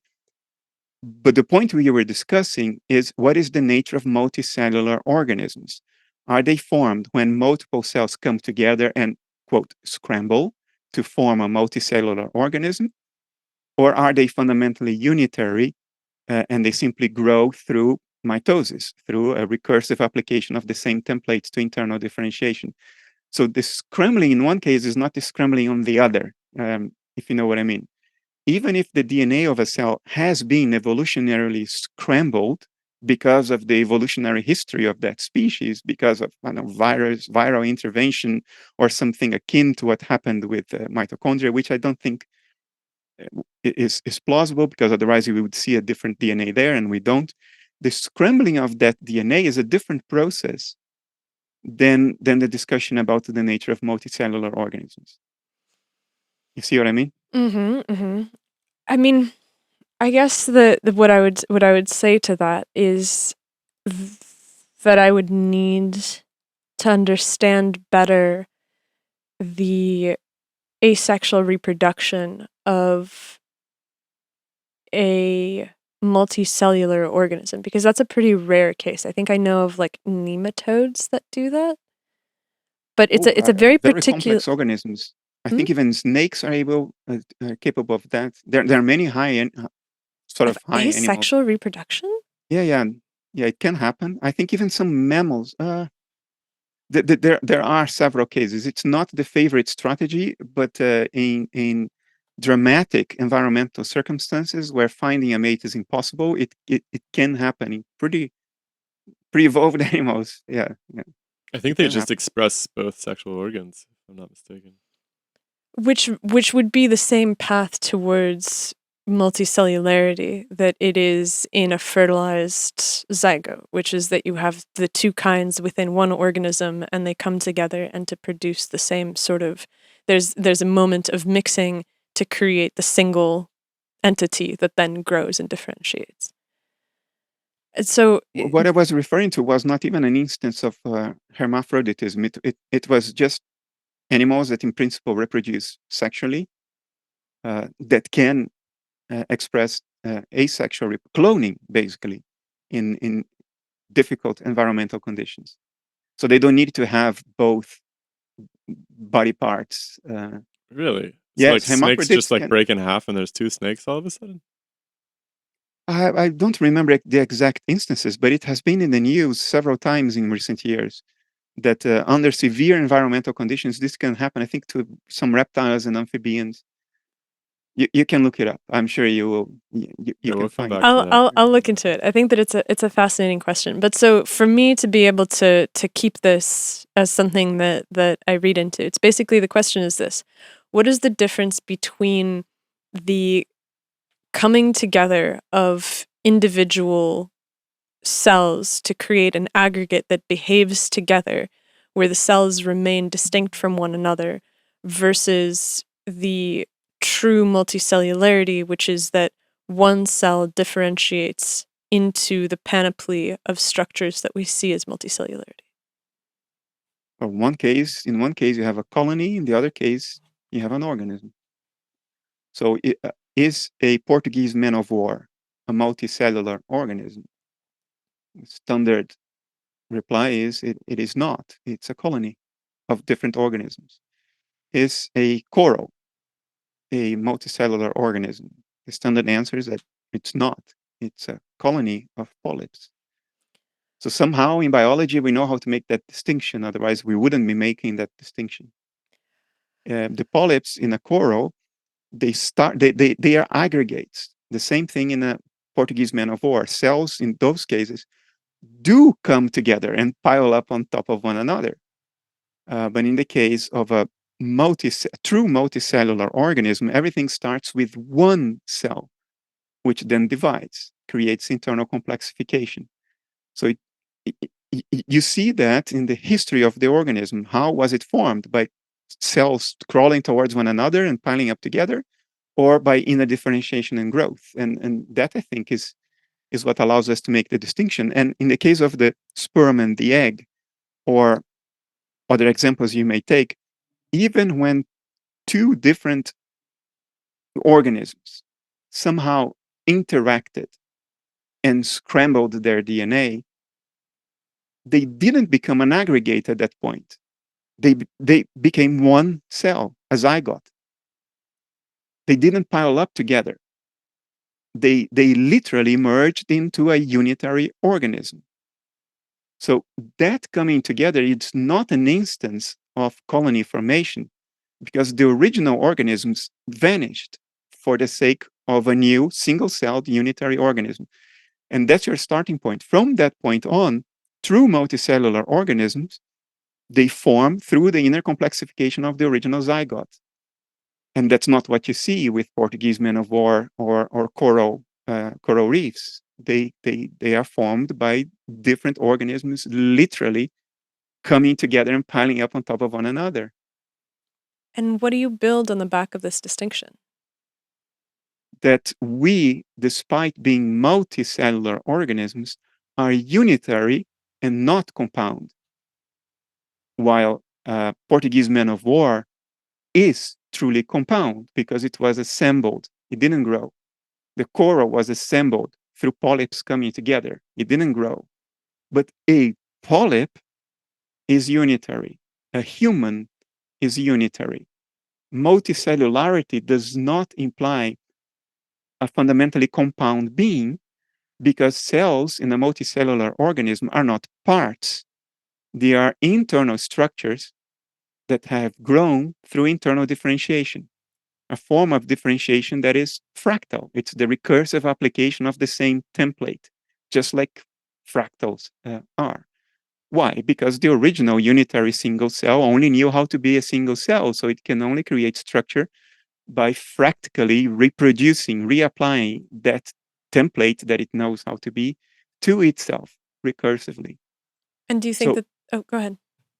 So the point I'm trying to make is there is a fundamental difference between a colony, a Portuguese man of war, and a human being. You can find many cells in both, but in one case, the cells are parts, and in the other case, the cells are not parts. That's the point I'm trying to make. And what is the significance of them being parts or not parts? True parts may have private conscious inner life of their own. Different coral polyps may have private consciousnesses of their own. Stinger cells in a Portuguese man of war may have a private conscious inner life distinct from the floaters. But my liver cells do not have private conscious inner life distinct from my own, because there are no liver cells, there are no neurons. These are all segments of a painting that we nominally, in other words, purely epistemically, trace and give a name to so we can describe the thing. But then we forget that the names we apply to different segments of the one unitary painting are just that. They are just names that get different words: neurons, liver cells, kidney cells. And then we forget that these are just names, and we start thinking of them as true parts. And therefore raising the question, is there anything it is like to be my liver cell? And my point is, this question is absurd, because we are, in language, turning the liver cell into a proper part, which it is not. It's just a few brushstrokes of a painting. We carve them out from the whole nominally by convention, because it facilitates communication, facilitates description, facilitates modeling. But they didn't come from different parts of the world and pile up together. They are not parts. They are just recognizable fractal templates of a process of inner differentiation of what is fundamentally a unitary organism. So there is nothing it is like to be a neuron in Bernardo's head, because there are no neurons. Talk of a neuron is nominal. It's just for convenience. There is only Bernardo, a unitary organism, just as he was unitary when he was a single-celled zygote, without neurons, without liver cells. Nothing fundamentally changed from that point to now, 50 years later. All that happened was internal differentiation through a recursive fractal application of a template. So my cells are not parts. They are not entities. They don't exist. There is only me. But I have a certain structure that can be more conveniently described if we carve out these nominal boundaries between different parts of this structure, different segments of this structure, and give them names. But then we forget that this is just a language game. And we start thinking of those cells that form me as true parts, as if I had been born when I don't know how many trillion cells crawled towards one another and piled up on top of one another in an assembly line. That's not what happened. That's not the history of me. You see that? Yeah. I totally get. I fully understand the distinction that you're making now, and I appreciate the importance of the distinction. And so then the question to put the bow on it is, if looking at the individual parts as parts is useful for, say, what doctor to go to when something is broken, then what is the utility of treating it as not being differentiated and as being an entire whole? What does it allow you to do downstream of that unification? I'll mention just the most glaring examples, but there are many subtle examples. But we routinely talk of the placebo effect. Mm. It's not in dispute. It's not polemical. The effect exists. We know it happens. We also know it's getting stronger. And this is a big problem for pharmaceutical companies, because to approve a medicine, you have to prove that you are X% better than the sugar pill. And the sugar pill is getting better. So it's getting more and more difficult to approve new medicines. Beyond the empirical recognition that the effect exists and is phenomenally strong, we do not have in mainstream biology an account for it. Why? Because we think in terms of proper parts. We forget that the parts are just nominal. It's a language game. And we start treating cells and tissues and organs as actual proper parts. On the basis of this pattern of thinking in terms of parts, the placebo effect is confounding. Why would there be such an effect? I mean, we know that there is placebo effect even associated with knee surgery. When you get old and your knee suffers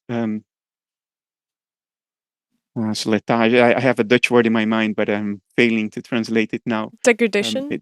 Degradation, a very mechanical thing. The lubrication in your knee joint gets damaged, bone and tendons get damaged. A very mechanical thing. You would expect that the placebo effect would have nothing to do with it, but it turns out, research was done, people who had debilitating knee pain and could no longer walk, they would get free knee surgery if they accepted the conditions of participating in a study, no details given. And half those people received actual knee surgery to repair the joint. The other half, they only received the 3 little cuts for endoscopic surgery, but there was no intervention. So it was just 3 skin cuts and stitches. Nothing else. No intervention, no surgery, no cleaning, no correction, nothing. No repair, nothing. The people who received fake surgery showed significant clinical improvements, to the point that 2 of them, and this was talked about a few years ago, 2 of them, even after being told they didn't receive surgery, they did not believe. Because they said, well, before I couldn't even walk. Now I can go for a run. I can play sports. Of course I received surgery. You mixed up your files. You don't know what you're talking about. So how can something that is in principle here, belief, affect very mechanically something all the way down there in your knees? If you think in terms of proper parts, this is very tricky. You start having to think in terms of signaling, chemical signaling of some sort, or some nerve effect, and some feuds. It gets very complicated, if at all possible. But if you think of the human organism as a unitary entity that is not made of proper parts, then of course the placebo effect makes sense. You're dealing with a whole. We are delighted to announce that Demysticon 2024, our very first scientific conference, is officially launched, and you can buy tickets right now at the link in the description and also in the link that is up in either this corner or this corner. We are going to gather in Austin, Texas on April 7th and 8th of 2024 for 2 days of talks on consciousness, mythology, archaeology, solar physics, hypnosis, and much, much more. Buy tickets now, up at this link. You are you're applying an influence here, but because we are a whole, an influence here can have an effect everywhere, because there are no parts. We are not a car that was assembled. Another example of the placebo effect, even when the patient knows he's not getting medicine, it can still work. You can treat warts, skin warts caused by viruses. Nothing psychosomatic at all. Viruses on the skin, on the surface, on the epidermis. You can treat skin warts effectively with hypnosis or talk therapy. It's in the annals of medicine. That's It's right there. crazy. So these are the examples of what could be done if we would truly take to heart the empirical fact that human beings are wholes and not mechanisms made of proper parts.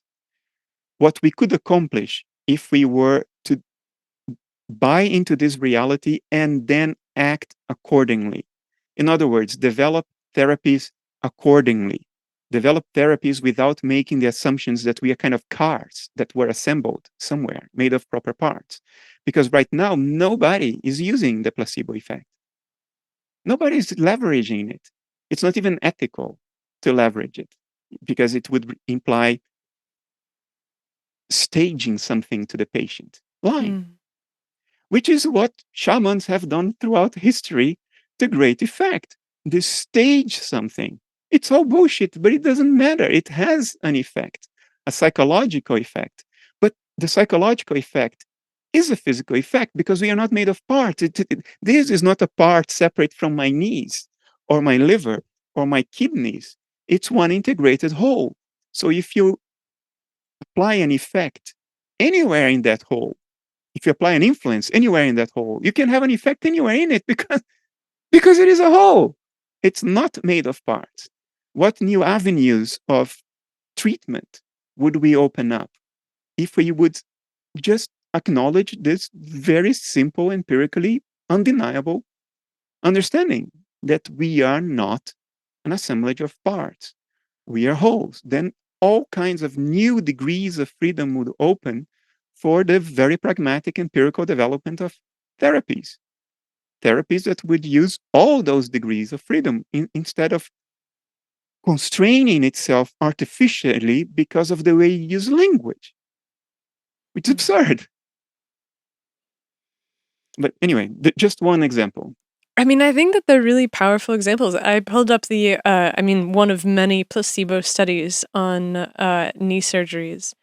And so they tested in this one 180 patients, and there were no differences between the placebo group, where they got the fake surgery, and the group that got the real surgery.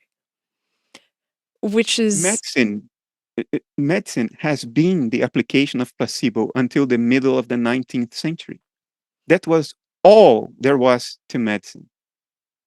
And somehow we abandoned that because of our silly reductionist thinking. I mean, I am a reductionist as well, but there is reasonable reductionism and silly reductionism. To think of us as an assemblage of parts is just silly reductionism. It flies in the face of empirical evidence.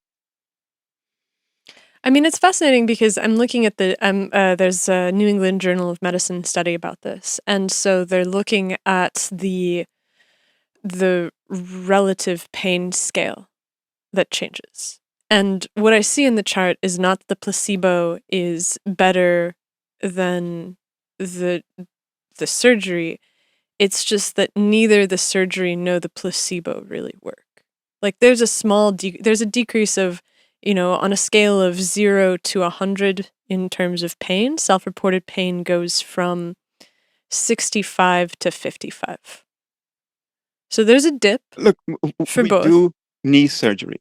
There is a reason why people are receiving knee surgery every day, and that has been so for years. I don't know which specific study you're looking at, but if the point you're making is that knee surgery doesn't work, now we're talking about something entirely else, which is why do we do then knee surgery at all? Why does my insurance company pay for it if I want to have it tomorrow? That's an entirely different conversation. Yeah. But even if you don't like this particular example, look at placebo effect in general. And there are myriad examples. One would think that placebo effect should apply only for mind-related things, psychosomatic illnesses or mental illnesses, because with a mind effect on the mind, that sounds very reasonable, and indeed that's very strong. We know that SSRIs are about only 2% better than a sugar pill when it comes to alleviating depression and anxiety. But the thing about placebo studies is that it's not only about mind-related stuff. It's about very physical stuff, skin warts. It's about that. And many other things that you would say have nothing to do with mind. So, yeah, have a broader look at it. Don't look at only one specific study. And you will always find studies that will say, no, this placebo doesn't work. Of course, you can find studies that will refute anything in any science. The question is, what does the aggregate of the studies, what consensus does the aggregate lead one to? And the aggregate consensus today is that placebo is pretty strong. It's real. It's not polemical anymore. It's not in dispute. I mean, I think that there is something that runs beyond mechanism. And in order for it to run beyond mechanism, we have to explore the other parts of life and existence. And medicine is one of those places where we can do that because we create tests where we say, okay, intervention versus fake intervention, what happens? And we can point to it and we can... Why do you suspect that there's no mechanism underpinning that? It's not a physical mechanism in the pure sense of the bullet target strategy of medicine, which is that we take this pill or we give you this physical intervention where, like in the case of the knee surgery. Or like the warts. Or the warts is trickier The for warts, me. I mean, there still must be some sort of chemical communication going on at the end of the day. I mean, it just seems like even though we don't understand the mechanism, there must be mechanisms still. Yeah, like do you buy that there is? I mean, this gets into the interesting border between substrate and form, and this idea that you have with the analytic idealism that the form is somehow precedes the substance or the substrate. Like, aren't these fields, these conscious fields, are somehow fundamental in your conception of nature? Under analytic idealism, all there is a field of subjectivity. So consciousness is not created. It's that within which everything happens, transpires. Your question depends on how we define mechanism. Broadly defined, if I use the word mechanism in the sense of dynamics and regularities in nature's behavior, the dynamics of nature's behavior, the dynamics of nature's expression, then of course everything flows according to some kind of mechanism, some identifiable dynamics that can be described. So I would be not surprised at all if you would find these dynamisms correlated with the placebo effect, because the placebo effect as an effect is something that happens, and anything that happens is a dynamism. So there will be an identifiable dynamics, describable dynamics underlying the effect, because that's what the effect is. It's the result of that dynamism. And that's a fundamentally material dynamism, it seems like, right? No, it's fundamentally a cause and effect chain of some material actors acting upon one another. Yeah, that's where I would differ from the mainstream. The mainstream sees the physical dynamics as causal, and the mental dynamics as an epiphenomenon. I don't see things that way. I think only mental dynamics are causative, and physical dynamics are what those mental processes look like when observed from across a dissociative boundary. In other words, brain activity is not what causes experience. Brain activity is what dissociated private inner experience looks like when observed from the outside. Physical stuff is the representation, the appearance of processes that are fundamentally mental. And of course, this reinterpretation of the relationship between physicality and mentation, in which physicality now becomes appearance and mentation becomes causally effective, that reinterpretation suddenly makes the placebo effect entirely reasonable, consistent. They just seem Because inseparable to me. Like there's a feedback loop there. You know, you can't exist outside of your body. Like you're married to the physical processes. If I want to affect something in the room, I have to use my arm to push the desk or whatever I want to manipulate. So I do have to work within the physical confines. Like the substrate matters at the end of the day very much. And it's what my mental activity is using in that sense to affect the physical world or to affect any real world. that's a dualist, it's a dualist intuition. And I sympathize with you because that's what we inherent and that's what is bashed into our heads throughout our lives in the Western world. I will offer you a different perspective. Instead of thinking of two different things, physical stuff and the mental stuff needs the physical stuff in order to have a causal influence into the world. Instead of thinking in these dualistic terms, think of physicality as appearance and mentation as thing in itself. We are obviously separate from the rest of the world. The rest of the world is not constituted by my thoughts, my wishes, my fantasies. I cannot change the world merely by wishing it to be different. I cannot change the outcome of the war in Ukraine by making morning affirmations. And the world will still be going on after I am no longer here. The existence of the world outside my individual mind does not require the presence of my individual mind to be the case, to exist. So there is an external world. My point is the external world is also mental, just like my thoughts are outside your individual mind, and my thoughts are still mental. My thought would still be here even if you were not there, and my thoughts will not change purely because of your morning affirmations. From your perspective, my thoughts are objective, but inherently, my thoughts are subjective. That's their essence, even though they appear to be objective from your perspective. Now, this separation between us and the world under analytic idealism is the result of a dissociation in this one subjective field that nature is. That's what accounts for the difference between my inner mental processes and the mental processes of nature out there. And that's why I cannot change the mental processes that constitute nature at large just by changing my inner mental processes. The latter are dissociated from the former and therefore cannot directly causally influence the former. They are separated by a dissociative boundary. Now, your physical body is what this dissociative process looks like. So think of physicality as appearance, as what a dissociated mental complex in nature looks like. It looks like your body.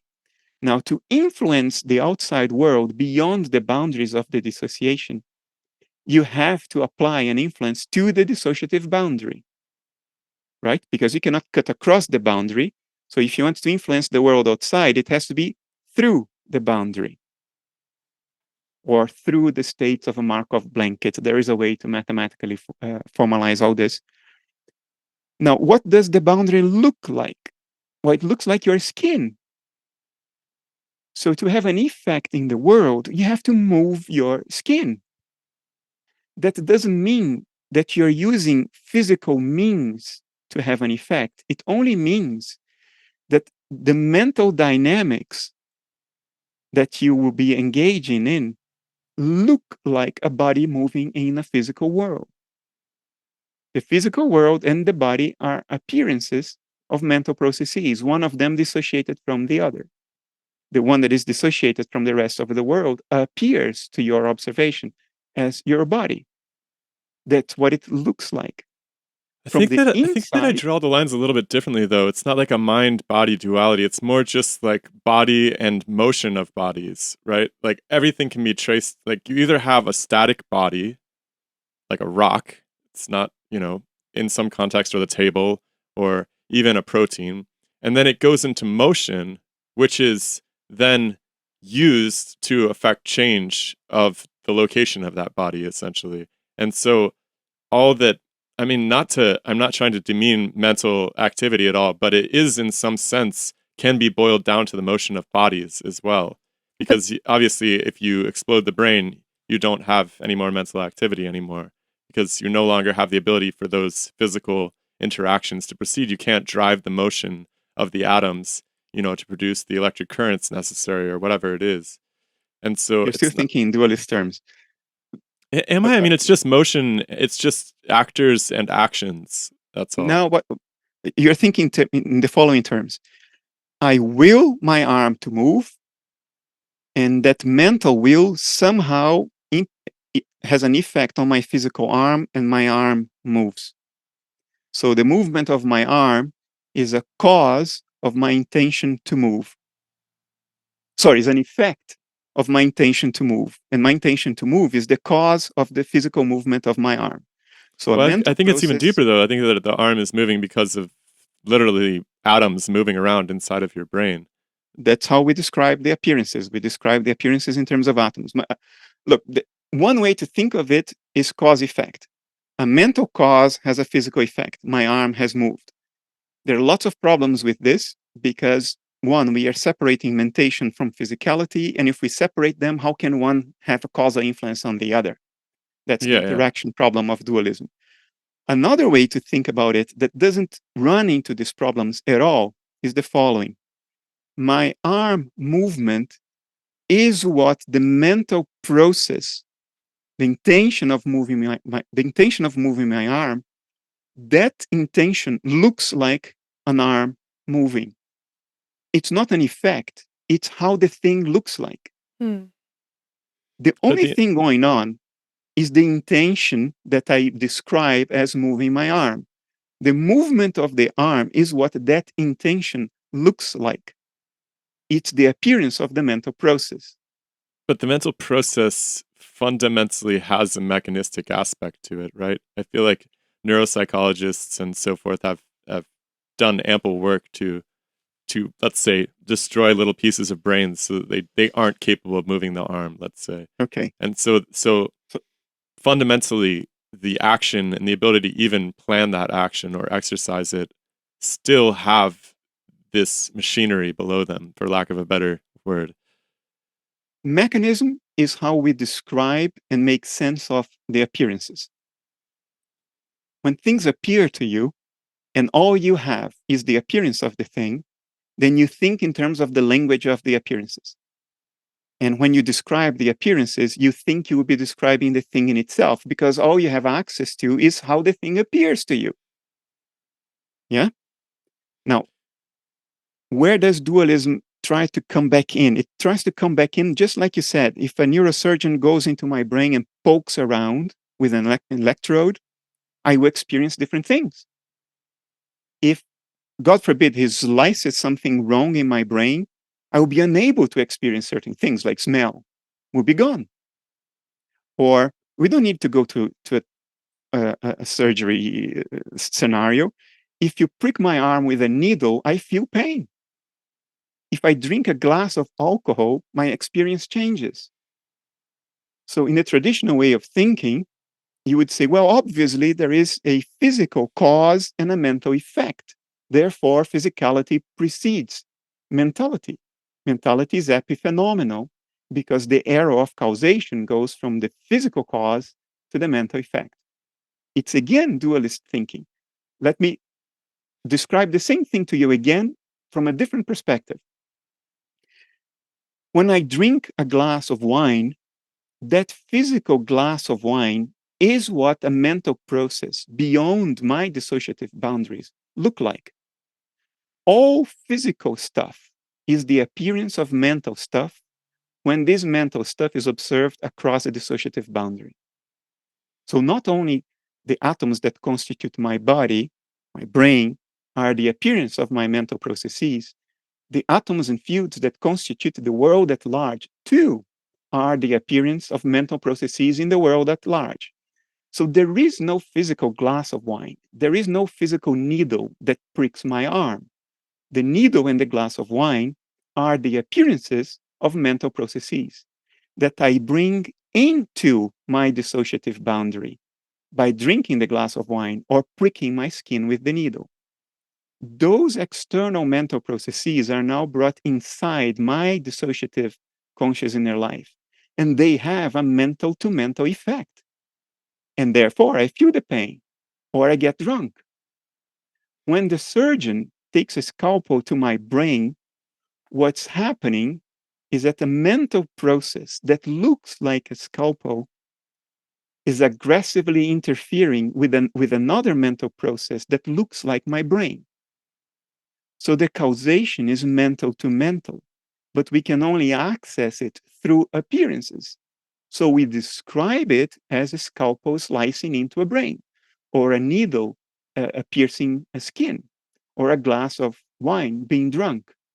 But what is actually happening is that processes beyond the dissociative boundary that constitute me as an individual separate from the world, those mental processes are now being brought into my private conscious inner life. They are piercing through my dissociative boundary in their form that appears as a needle piercing through my skin, or a scalpel slicing into my brain, or alcohol being ingested.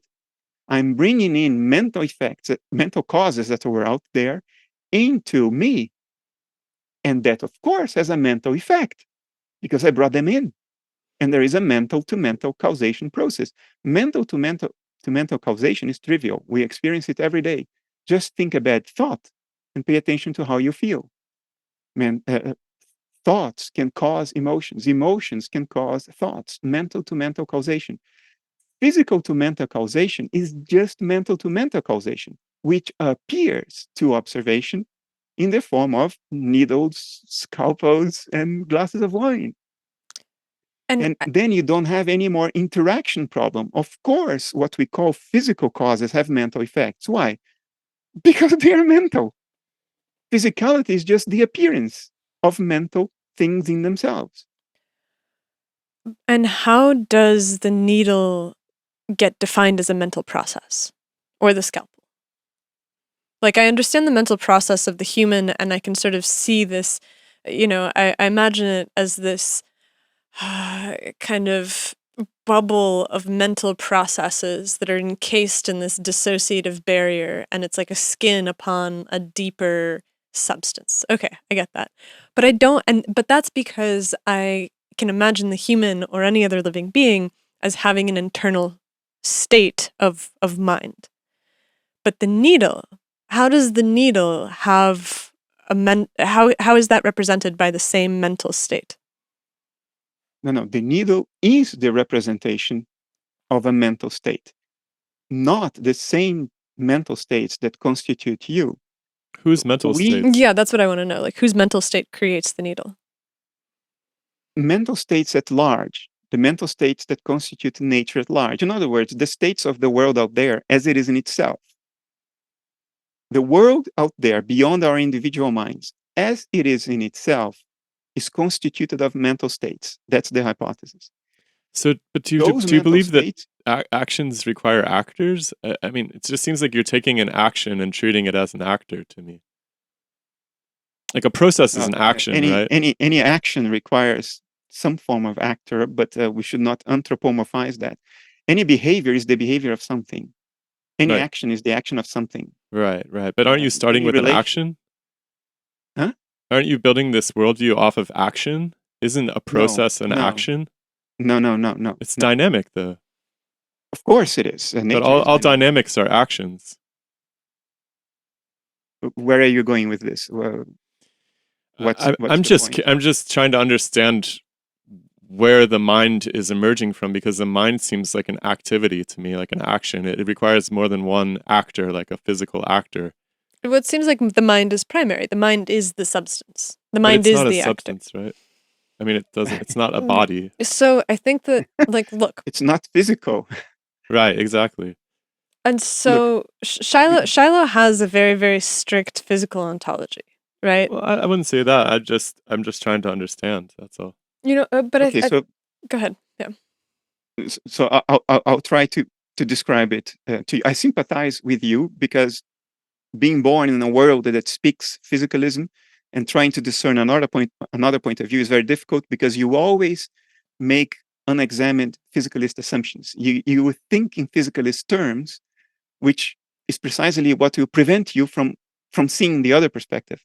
It's even worse than that because like I did a PhD in like hard elastic physics. You know, I mean, I've just learned to see the world in terms of material processes, and that doesn't make it impossible for me to see mental processes, but I have a hard time imagining them outside of the chain of physical causality, I guess. Can we think in terms of states and try to generalize it from physical states alone? Just states. Like states of activity? No. Can you Confirmations? conceive of static states? What It state would of be a what? shape, I guess. Yeah, an architecture would be a static A state. building. That's but can you think of Bernardo. okay.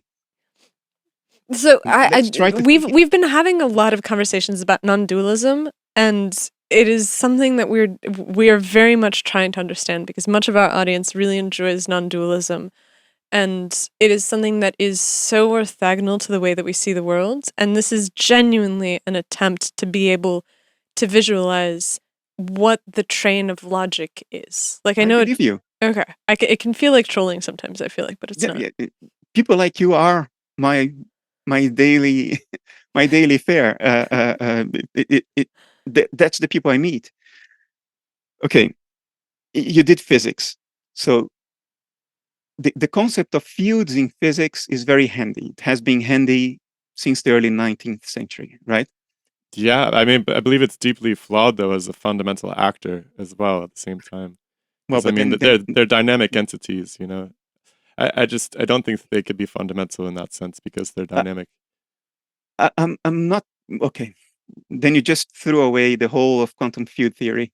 No, it's very The practical. entire foundation of Western science. No, it's very practical, right? It's very practical, but in terms of natural philosophy, I think that you can of course create all sorts of equations to manipulate reality. This is very useful in parameterized systems. You can make airplanes, rockets, transistors, all of these things, but you don't have to actually have this natural understanding of what the actual atoms are necessarily doing to inflict electricity upon one another.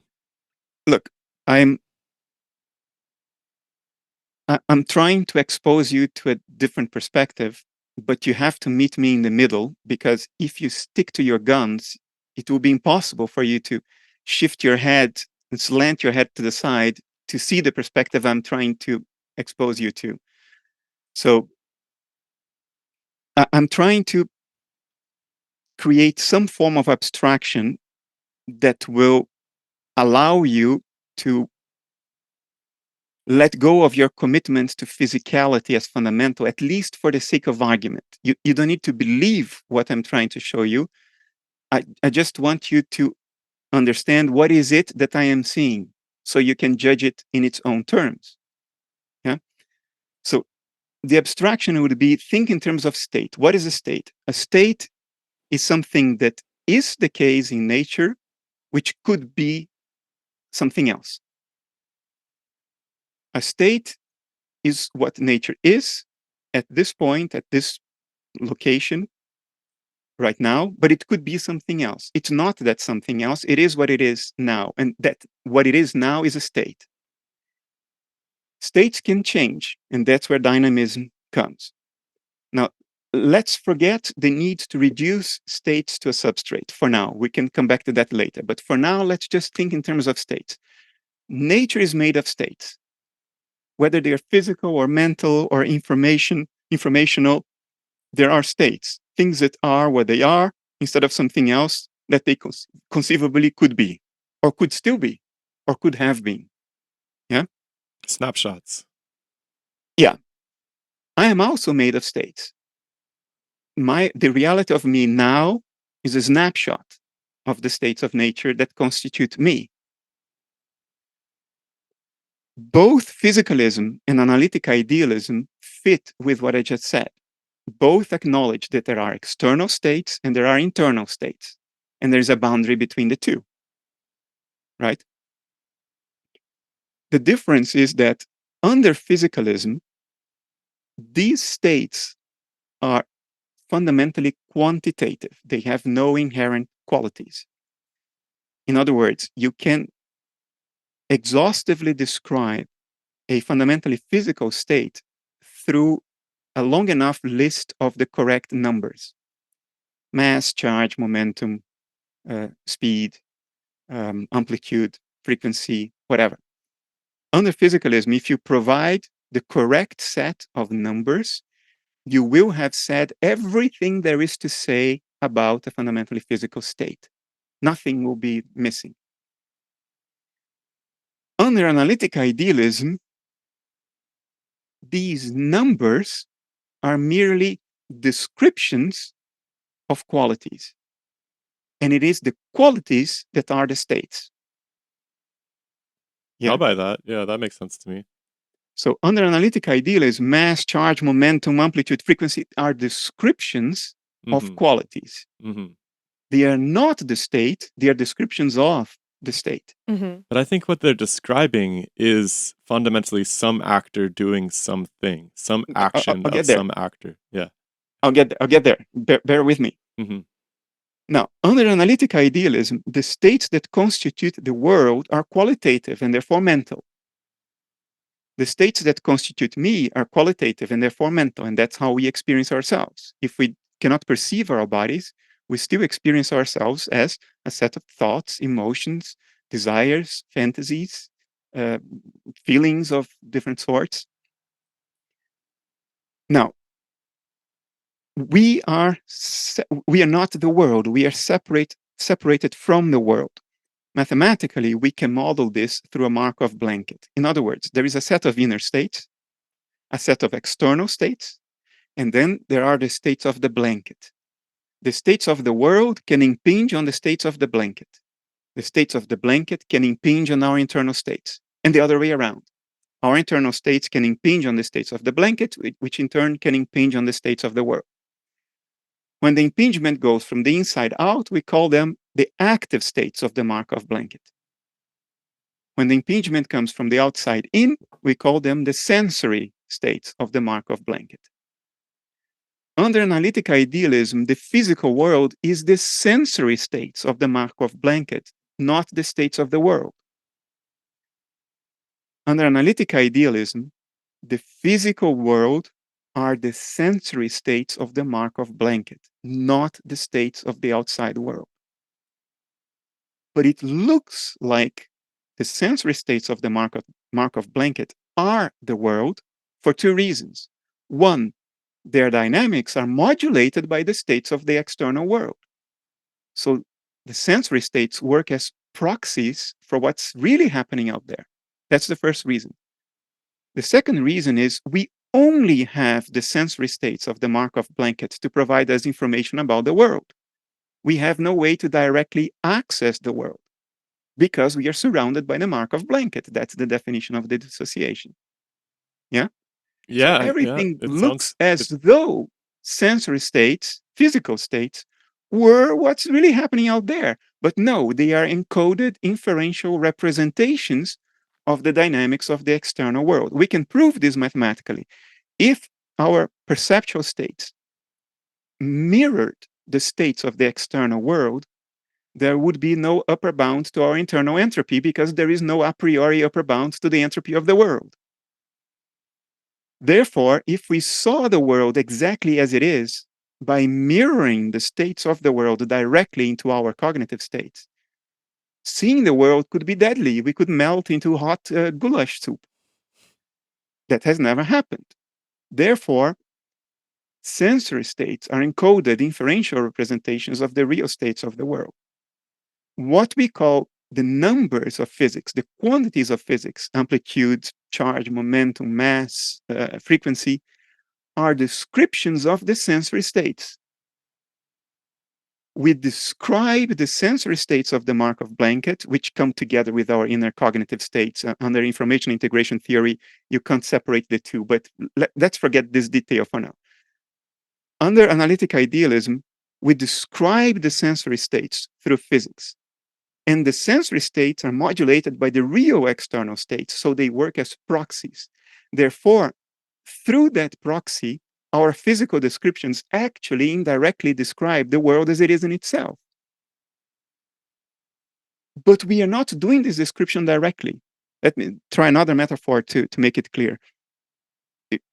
An airplane has sensors that measure the states of the sky outside, right? The results of these measurements are represented to the pilot in the form of dial indications on a dashboard. The states of the dashboard represent the states of the sky outside. So much so that the pilot cannot ignore the dashboard or he will crash and burn. So there is a correlation between the states of the dashboard and the states of the sky outside. The dashboard represents the states of the sky in an encoded form. But we are pilots that were born inside the cockpit of the airplane, and that cockpit has no transparent windows. All we have is the dashboard. We never get to see the world as it actually is. All we have is the dashboard. The mistake we make is we take the dashboard for the sky outside. The physical world is our dashboard. We also have sensors. If we're Retinas, strict eardrums. empiricists, like from a strictly empirical scientific ontology, like I think we live in a deeply empirical times as far as science is concerned. And I think that that's absolutely true, that at some point you have to surrender to the idea that everything is sort of happening inside of you at the end of the day, or at the beginning of the day, or however you look at it. But as you know, there's been this war between empiricism and rationalism. And the rationalists would probably argue that you don't really need to actually depend on your senses so much as imagine based on inductively observing everything else. Rocks crash into each other and displace one another. Well, that same sort of thing must be going on over here as well. And so the ability of imagining, just the imagination of the mechanism is sufficient as a hypothesis for what could be happening. And in fact, should in some sense override this, squishy dashboard business that can kind of muck things up and confuse us. No. If I were not a rationalist, I would be a solipsist. Because in the absence of some line of reasoning, all I have is my own experience. And therefore, all there is my own experience. I would be a solipsist. I would deny that there is something it is like to be you. I would think that you exist only insofar as what I perceive of you. But I'm not that. I'm not a solipsist. I am an idealist. So it is through a line of reasoning that I grant the existence of a world beyond my perception of it, a world that you and I share. And how do I do that? By saying that although the physical world is our internal dashboard, and therefore the physical world is private and personal and is in us and not outside, the sky outside, which modulates the dashboard, the real states of the world, they are really out there. And they do not depend on my presence here to exist. Look, if there are no airplanes flying in the sky and making measurements of the states of the sky doesn't disappear. And even though we are locked into our own airplane cockpit without windows and all we have is our dashboards, we can communicate enough with the other airplanes to know that our dashboards are mutually consistent. Therefore, all of our dashboards must be modulated by real external states. We must all be measuring real external states out there, and the results of those measurements is the physical world. So the physical world is private and it's our own, but it's not the real world. The real world, the thing that we measure in order to result in the representation we call the real world, that real world is really out there and doesn't care whether we are measuring it or not. And we are all immersed in it, and we cannot change its states through morning affirmations. So under analytic idealism, the real world is not physical. What does it mean for something to be not physical? Well, it means that these are states that cannot be exhaustively describable through physical quantities. Now, do these states exist? Do we have examples of states that cannot be described through physical quantities? Of course we have. What is the length in centimeters of your thought? What is the mass in kilograms of your emotion? We can't describe endogenous experiential states through physical quantities. Why? Because we created physical quantities to describe perceptual states, to describe the dynamics of the dials on the dashboard. But we also have our endogenous states, just like the world out there has its endogenous states as well. Dashboard states are representations, encoded representations of the real endogenous states of nature out there. And just like ours, they are non-physical in the sense of not being describable through physical quantities, because we invented the quantities to describe the dashboard, not the thing that is measured in order for the result of measurement to be displayed on the dashboard. And so the thing that comes downstream of that is whether or not we have the ability, capacity, or whatever you want to call it, to imagine what is real. Or do you think that it stops at what can be physically described and real is something that is just beyond? It's like the spaghetti monster. Like, is it worth being like the spaghetti monster is moving the planets? Or do we just say, you know what, it's gravity, and that's the limitation? It seems less supernatural than forces. I think through reasoning, we can be fairly sure, and there are physicists who I respect who will disagree with what I'm about to say, and I ask for their forgiveness. Maybe I'm not far enough yet in my understanding of these things that I'm still stuck where I am now, but here's where I am now. Through reasoning, I think it's inevitable for us to have to infer the existence of real states beyond ourselves. I don't think solipsism stands the test of reason, because it is an incredibly implausible account of the consistency of descriptions, interpersonal consistency of descriptions that we experience. It requires a very fine-tuned level of inaccessible self-deception that is less parsimonious than to just say, well, other people who look like me are also conscious like I am, and they are describing the same world that I seem to perceive. So I think some form of realism is a necessary outcome of reasoning correctly applied.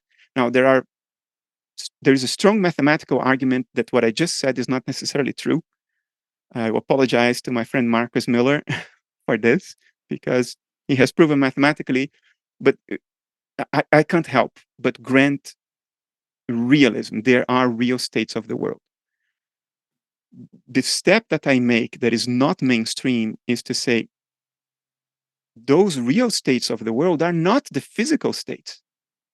Even physics has been telling us for 40 years, culminating with a Nobel Prize last year, that physical properties are the results of measurements. We cannot say that the thing that is measured is physical. But of course, there is something we did measure. So it must be real, it's just not physical. Is it coherent to say that there are things that are real and not physical? Of course it is. My thoughts are not physical in the sense that they're not describable through physical quantities. I'm not talking about other worlds and spiritual stuff. Maybe that stuff is real, but that's not what I'm talking about. That's not where I'm going with this. Where I'm going with this is that the screen of my perception, which is physical, describable through physical quantities, that's just a dashboard. It's not the real world that we share. The real world that we share is non-physical, just like my endogenous inner states are non-physical. My thoughts and emotions are non-physical in the sense of not being describable through physical quantities. So it's very easy for me to imagine, to use reasoning and not empiricism, but reasoning to extrapolate my own endogenous non-physical states and say that nature at large may be constituted of states that are akin to my endogenous states. I'm not saying that nature is made of human thoughts and human emotions. There is very strong reason to say that that cannot be the case, because human thoughts and emotions evolved over 4 billion years on this rock. Why would nature have the same kinds of thoughts and emotions that we have? No. But at a more abstract level, My thoughts and emotions are instances of states that are not physically describable. So I can infer through reasoning that nature is also constituted of states that are not physically describable. And that when I interact with those states, or to speak technical language, when I perform a measurement or an observation, then the result of that measurement and observation will be conveyed to me in the form that we call colloquially the physical world of stuff and colors around us. And I then created numbers to describe what appears on the dashboard. Those are the equations of physics. And they do what they claim to do. They do describe reality, but indirectly through the representation of the dashboard. But again, the dashboard is modulated by the dynamics of the real states out there. So you can, in a sense, take the dashboard for the world in practice. It works in practice.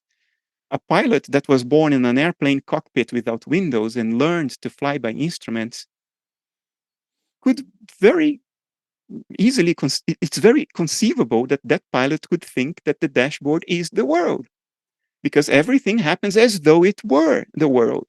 And he does not experience anything other than that. We are pilots born in that airplane cockpit without windows. We take the dashboard for the world, and it works in practice for the development of technology. Where it doesn't work is in philosophy. When you start thinking more deeply about these things, and you realize that physics is showing us what the dashboard metaphor makes obvious, which is, if you don't measure, there's nothing on the dashboard. If you don't perform a measurement in physics, there are no physical properties. For 40 years, almost 50 now, we have repeated an experiment in more and more nuanced forms that shows that, and got the Nobel Prize last year. Until you measure, there are no physical properties. Is that difficult to understand under the airplane dashboard metaphor? Of course not. The dashboard shows the results of measurements. If you don't measure, the dashboard shows nothing. There is no physical world if you don't measure, because the physical world is the dashboard. But the thing measured is real. It's really out there. It does not depend on measurement. It's just not physical because it's not the dashboard, it's the sky outside. We take the dashboard for the sky outside. And then in philosophy, and even in foundations of physics, and even in the neuroscience of consciousness, it goes all wrong, because now we have to explain ourselves in terms of the dashboard. It's like a painter who paints a self-portrait and then declares him to be the self-portrait. And now he has to account for his own consciousness in terms of the patterns of pigment distribution on canvas. That's the hard problem of consciousness. We think that we are made of dashboard stuff. That's the problem.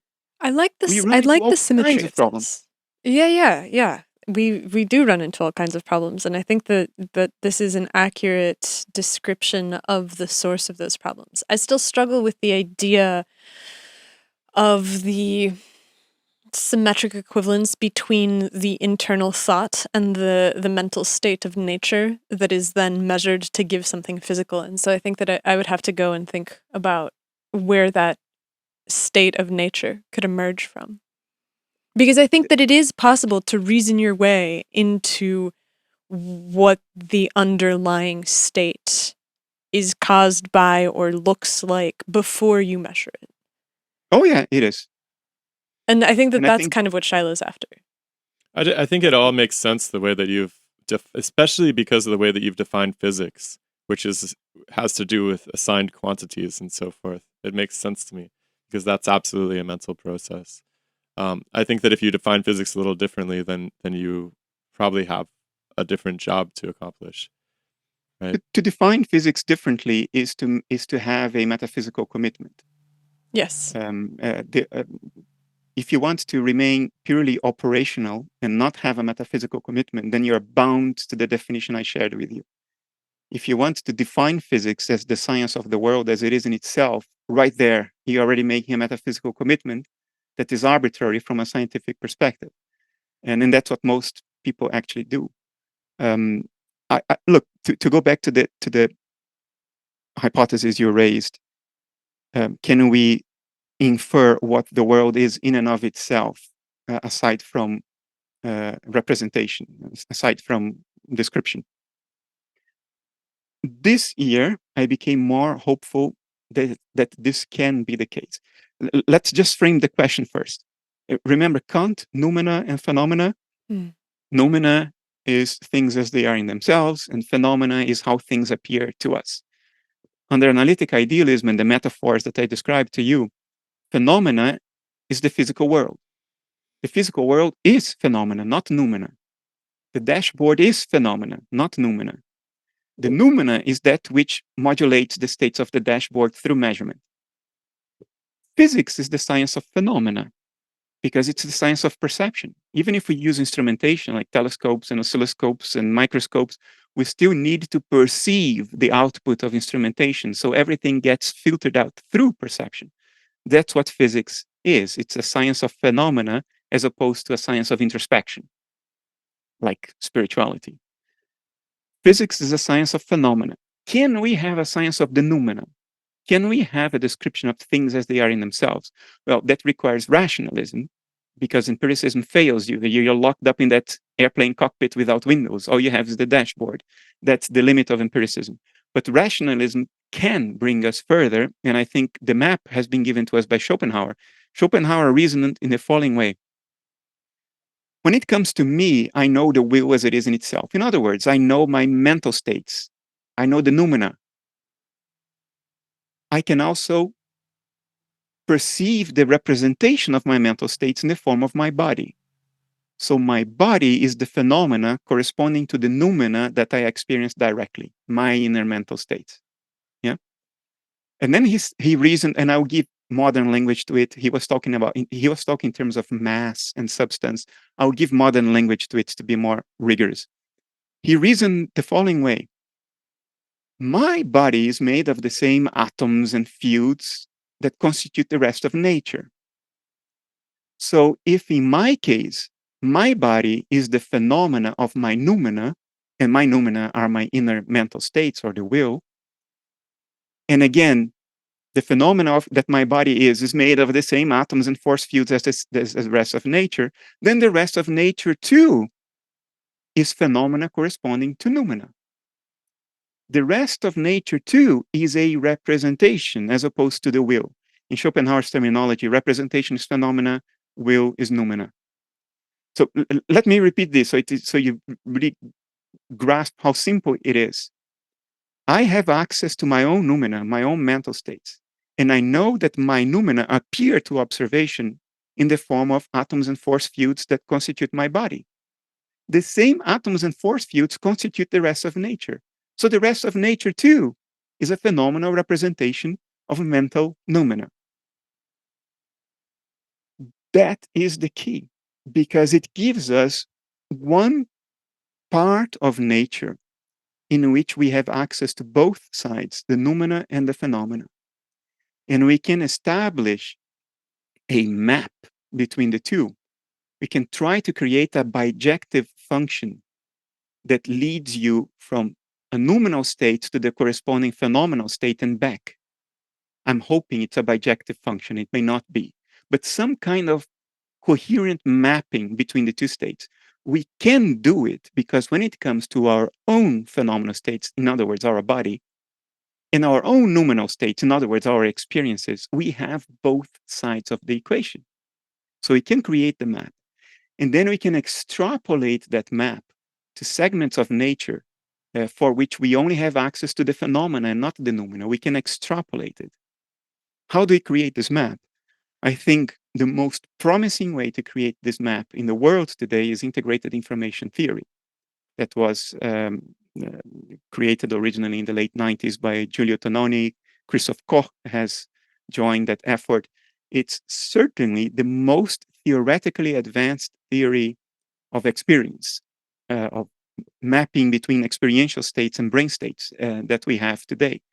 It's the only one that honors experience for what it is, as opposed to trying to reduce it to something because of some metaphysical prejudice.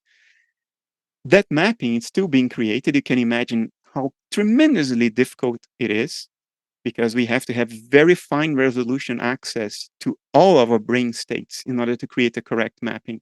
And we have to have very fine, disciplined, introspective access to our experiential states as well. Both are very difficult.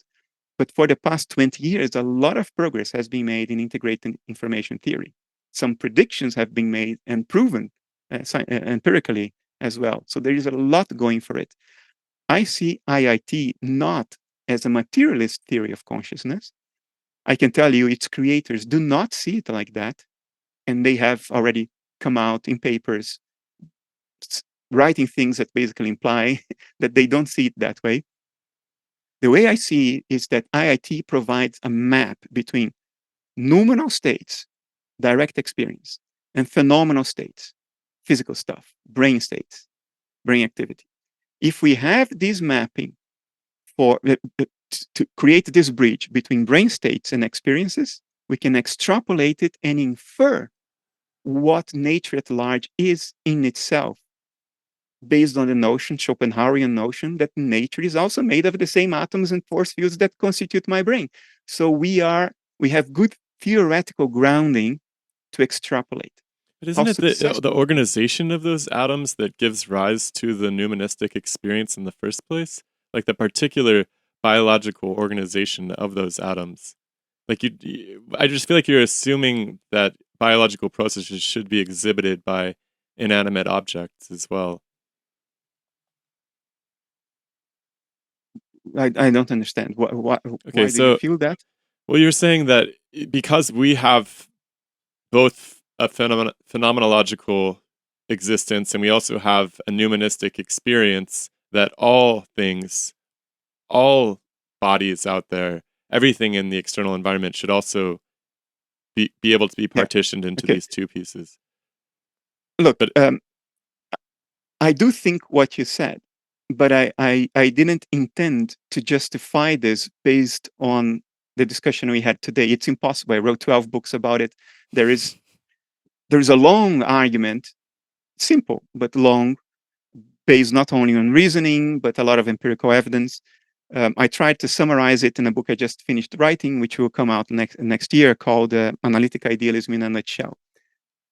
In this discussion, I'm not trying to defend fully why I think what you just said, but you must believe me that I think this for good reasons. Very good empirical and analytic reasons. It's not an arbitrary thing. It's not an assumption. I'm not making an assumption, which was the word you used. No, this is a conclusion I arrived at, having pondered this problem from many different directions, and I'm not alone in this either. No, of course. I mean, it's a huge topic, and I've gotten a little bit closer to understanding it. I mean, of course, it's something you've written 12 books about. We've only been talking I think we've been talking for 3 hours probably now, and there's no way that we're gonna get into every single corner of that enormous universe. I think what might make sense is when the book is published, for us to read it so that we have the starting point of the analytic idealism in a nutshell and be able to... I can send it to you. If you don't tell anyone, I can send it to you, because the production is done. It's just marketing now. When a book is formally released, it becomes old news very quickly. So that's why they hold on with the formal release in order to do the traditional marketing, trying to get shelf space in bookshops and all that. Yeah, send it to us. No. Send it to us so that we have the basis for the next conversation, because I think that you're one of the best, you're one of the clearest thinkers that we've encountered on this so far, because there's many people that talk about non-dualism, and it's very hard to really, really dig down to what it is that they're trying to say, but you approach it with the rigor of philosophy. And so you have worked through all of these things. You have defined everything clearly. You have structured the argument in such a way where when we get down to the definitions, and like Shiloh said, he's like, oh, okay, so if you define physics this way, then it all makes sense. And so I want to be able to have a deeper grasp of it, because I think that it is speaking to something very, very important about the world and our own experience in it, and about... And the way that we study the world and the way that we manipulate the world in our favor. Yeah, absolutely. I've been in the public eye associated with non-dualism, I think, because people one, realized that there are many similarities between non-dual philosophy and what I'm talking about, but also because of a personal friendship I have with Rupert Spira. And we have appeared together many times. So there is this association between me and non-dualism. But I am pretty spiritually handicapped. It's very difficult to move my state of consciousness off the analytical baseline. I have succeeded in doing that with major doses of psilocybin mushrooms because I needed to know that there was something else other than my baseline state of consciousness. But I'm very hard anchored on this analytic state of mind. It's very difficult to move me off that. So I'm literally spiritually handicapped. I'm a spiritual catastrophe. I was not born with the skills, or I don't know. I can't get there. So I come at this purely from an analytical, empirical perspective, and have lived and breathed science. Very early on, my very first job in life was at CERN in the Atlas collaboration, in the mid-90s. So that's why you probably resonate with it more, because that's probably your history as well. I have difficulties when there are spiritual people in my audience and they ask me questions that arise from very deep introspective states that I have difficulty relating with. And I sort of reword their question and flatten it in order to make it sort of conceptually clear. And of course, that can be dissatisfying to them because they immediately realize, Bernardo doesn't get it. And yes, Bernardo doesn't get it. Bernardo has these issues.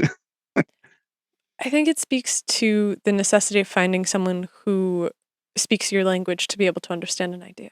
Because I have a similar experience with the spiritualist perspective, where I have a very hard time grasping the substance of what is being asked or what is being wanted, because perhaps I also am deeply resistant to a spiritual perspective of that kind. And so I really value the work that you're doing and the insights that you bring to the world. And I hope that you send us the book. I would do so. An electronic version. It has not been printed yet. Excellent. Yeah, maybe we'll catch up better on the jargon and the terminology, so we won't we can blast through some of that and get right to the heart of matters next time we talk to you. I use no neologisms. I have an analogy for neologism. There are people who said, "Oh, Bernardo, you should call your philosophy." What was that again? Oh, I forgot. Some kind of cosmopsychism. And I was like, there is a perfectly good word that has been used for 5 centuries. Why will I do that? So no, you find no neologisms with me. I'm not a Heidegger. No, no neologisms. There will be some jargon, because jargon is sometimes just so incredibly handy. But even in those cases, I define it at first usage. So you see what I mean. Excellent. I look forward to it.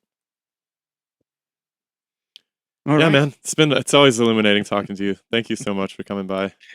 You're very welcome. And you're very sincere hosts.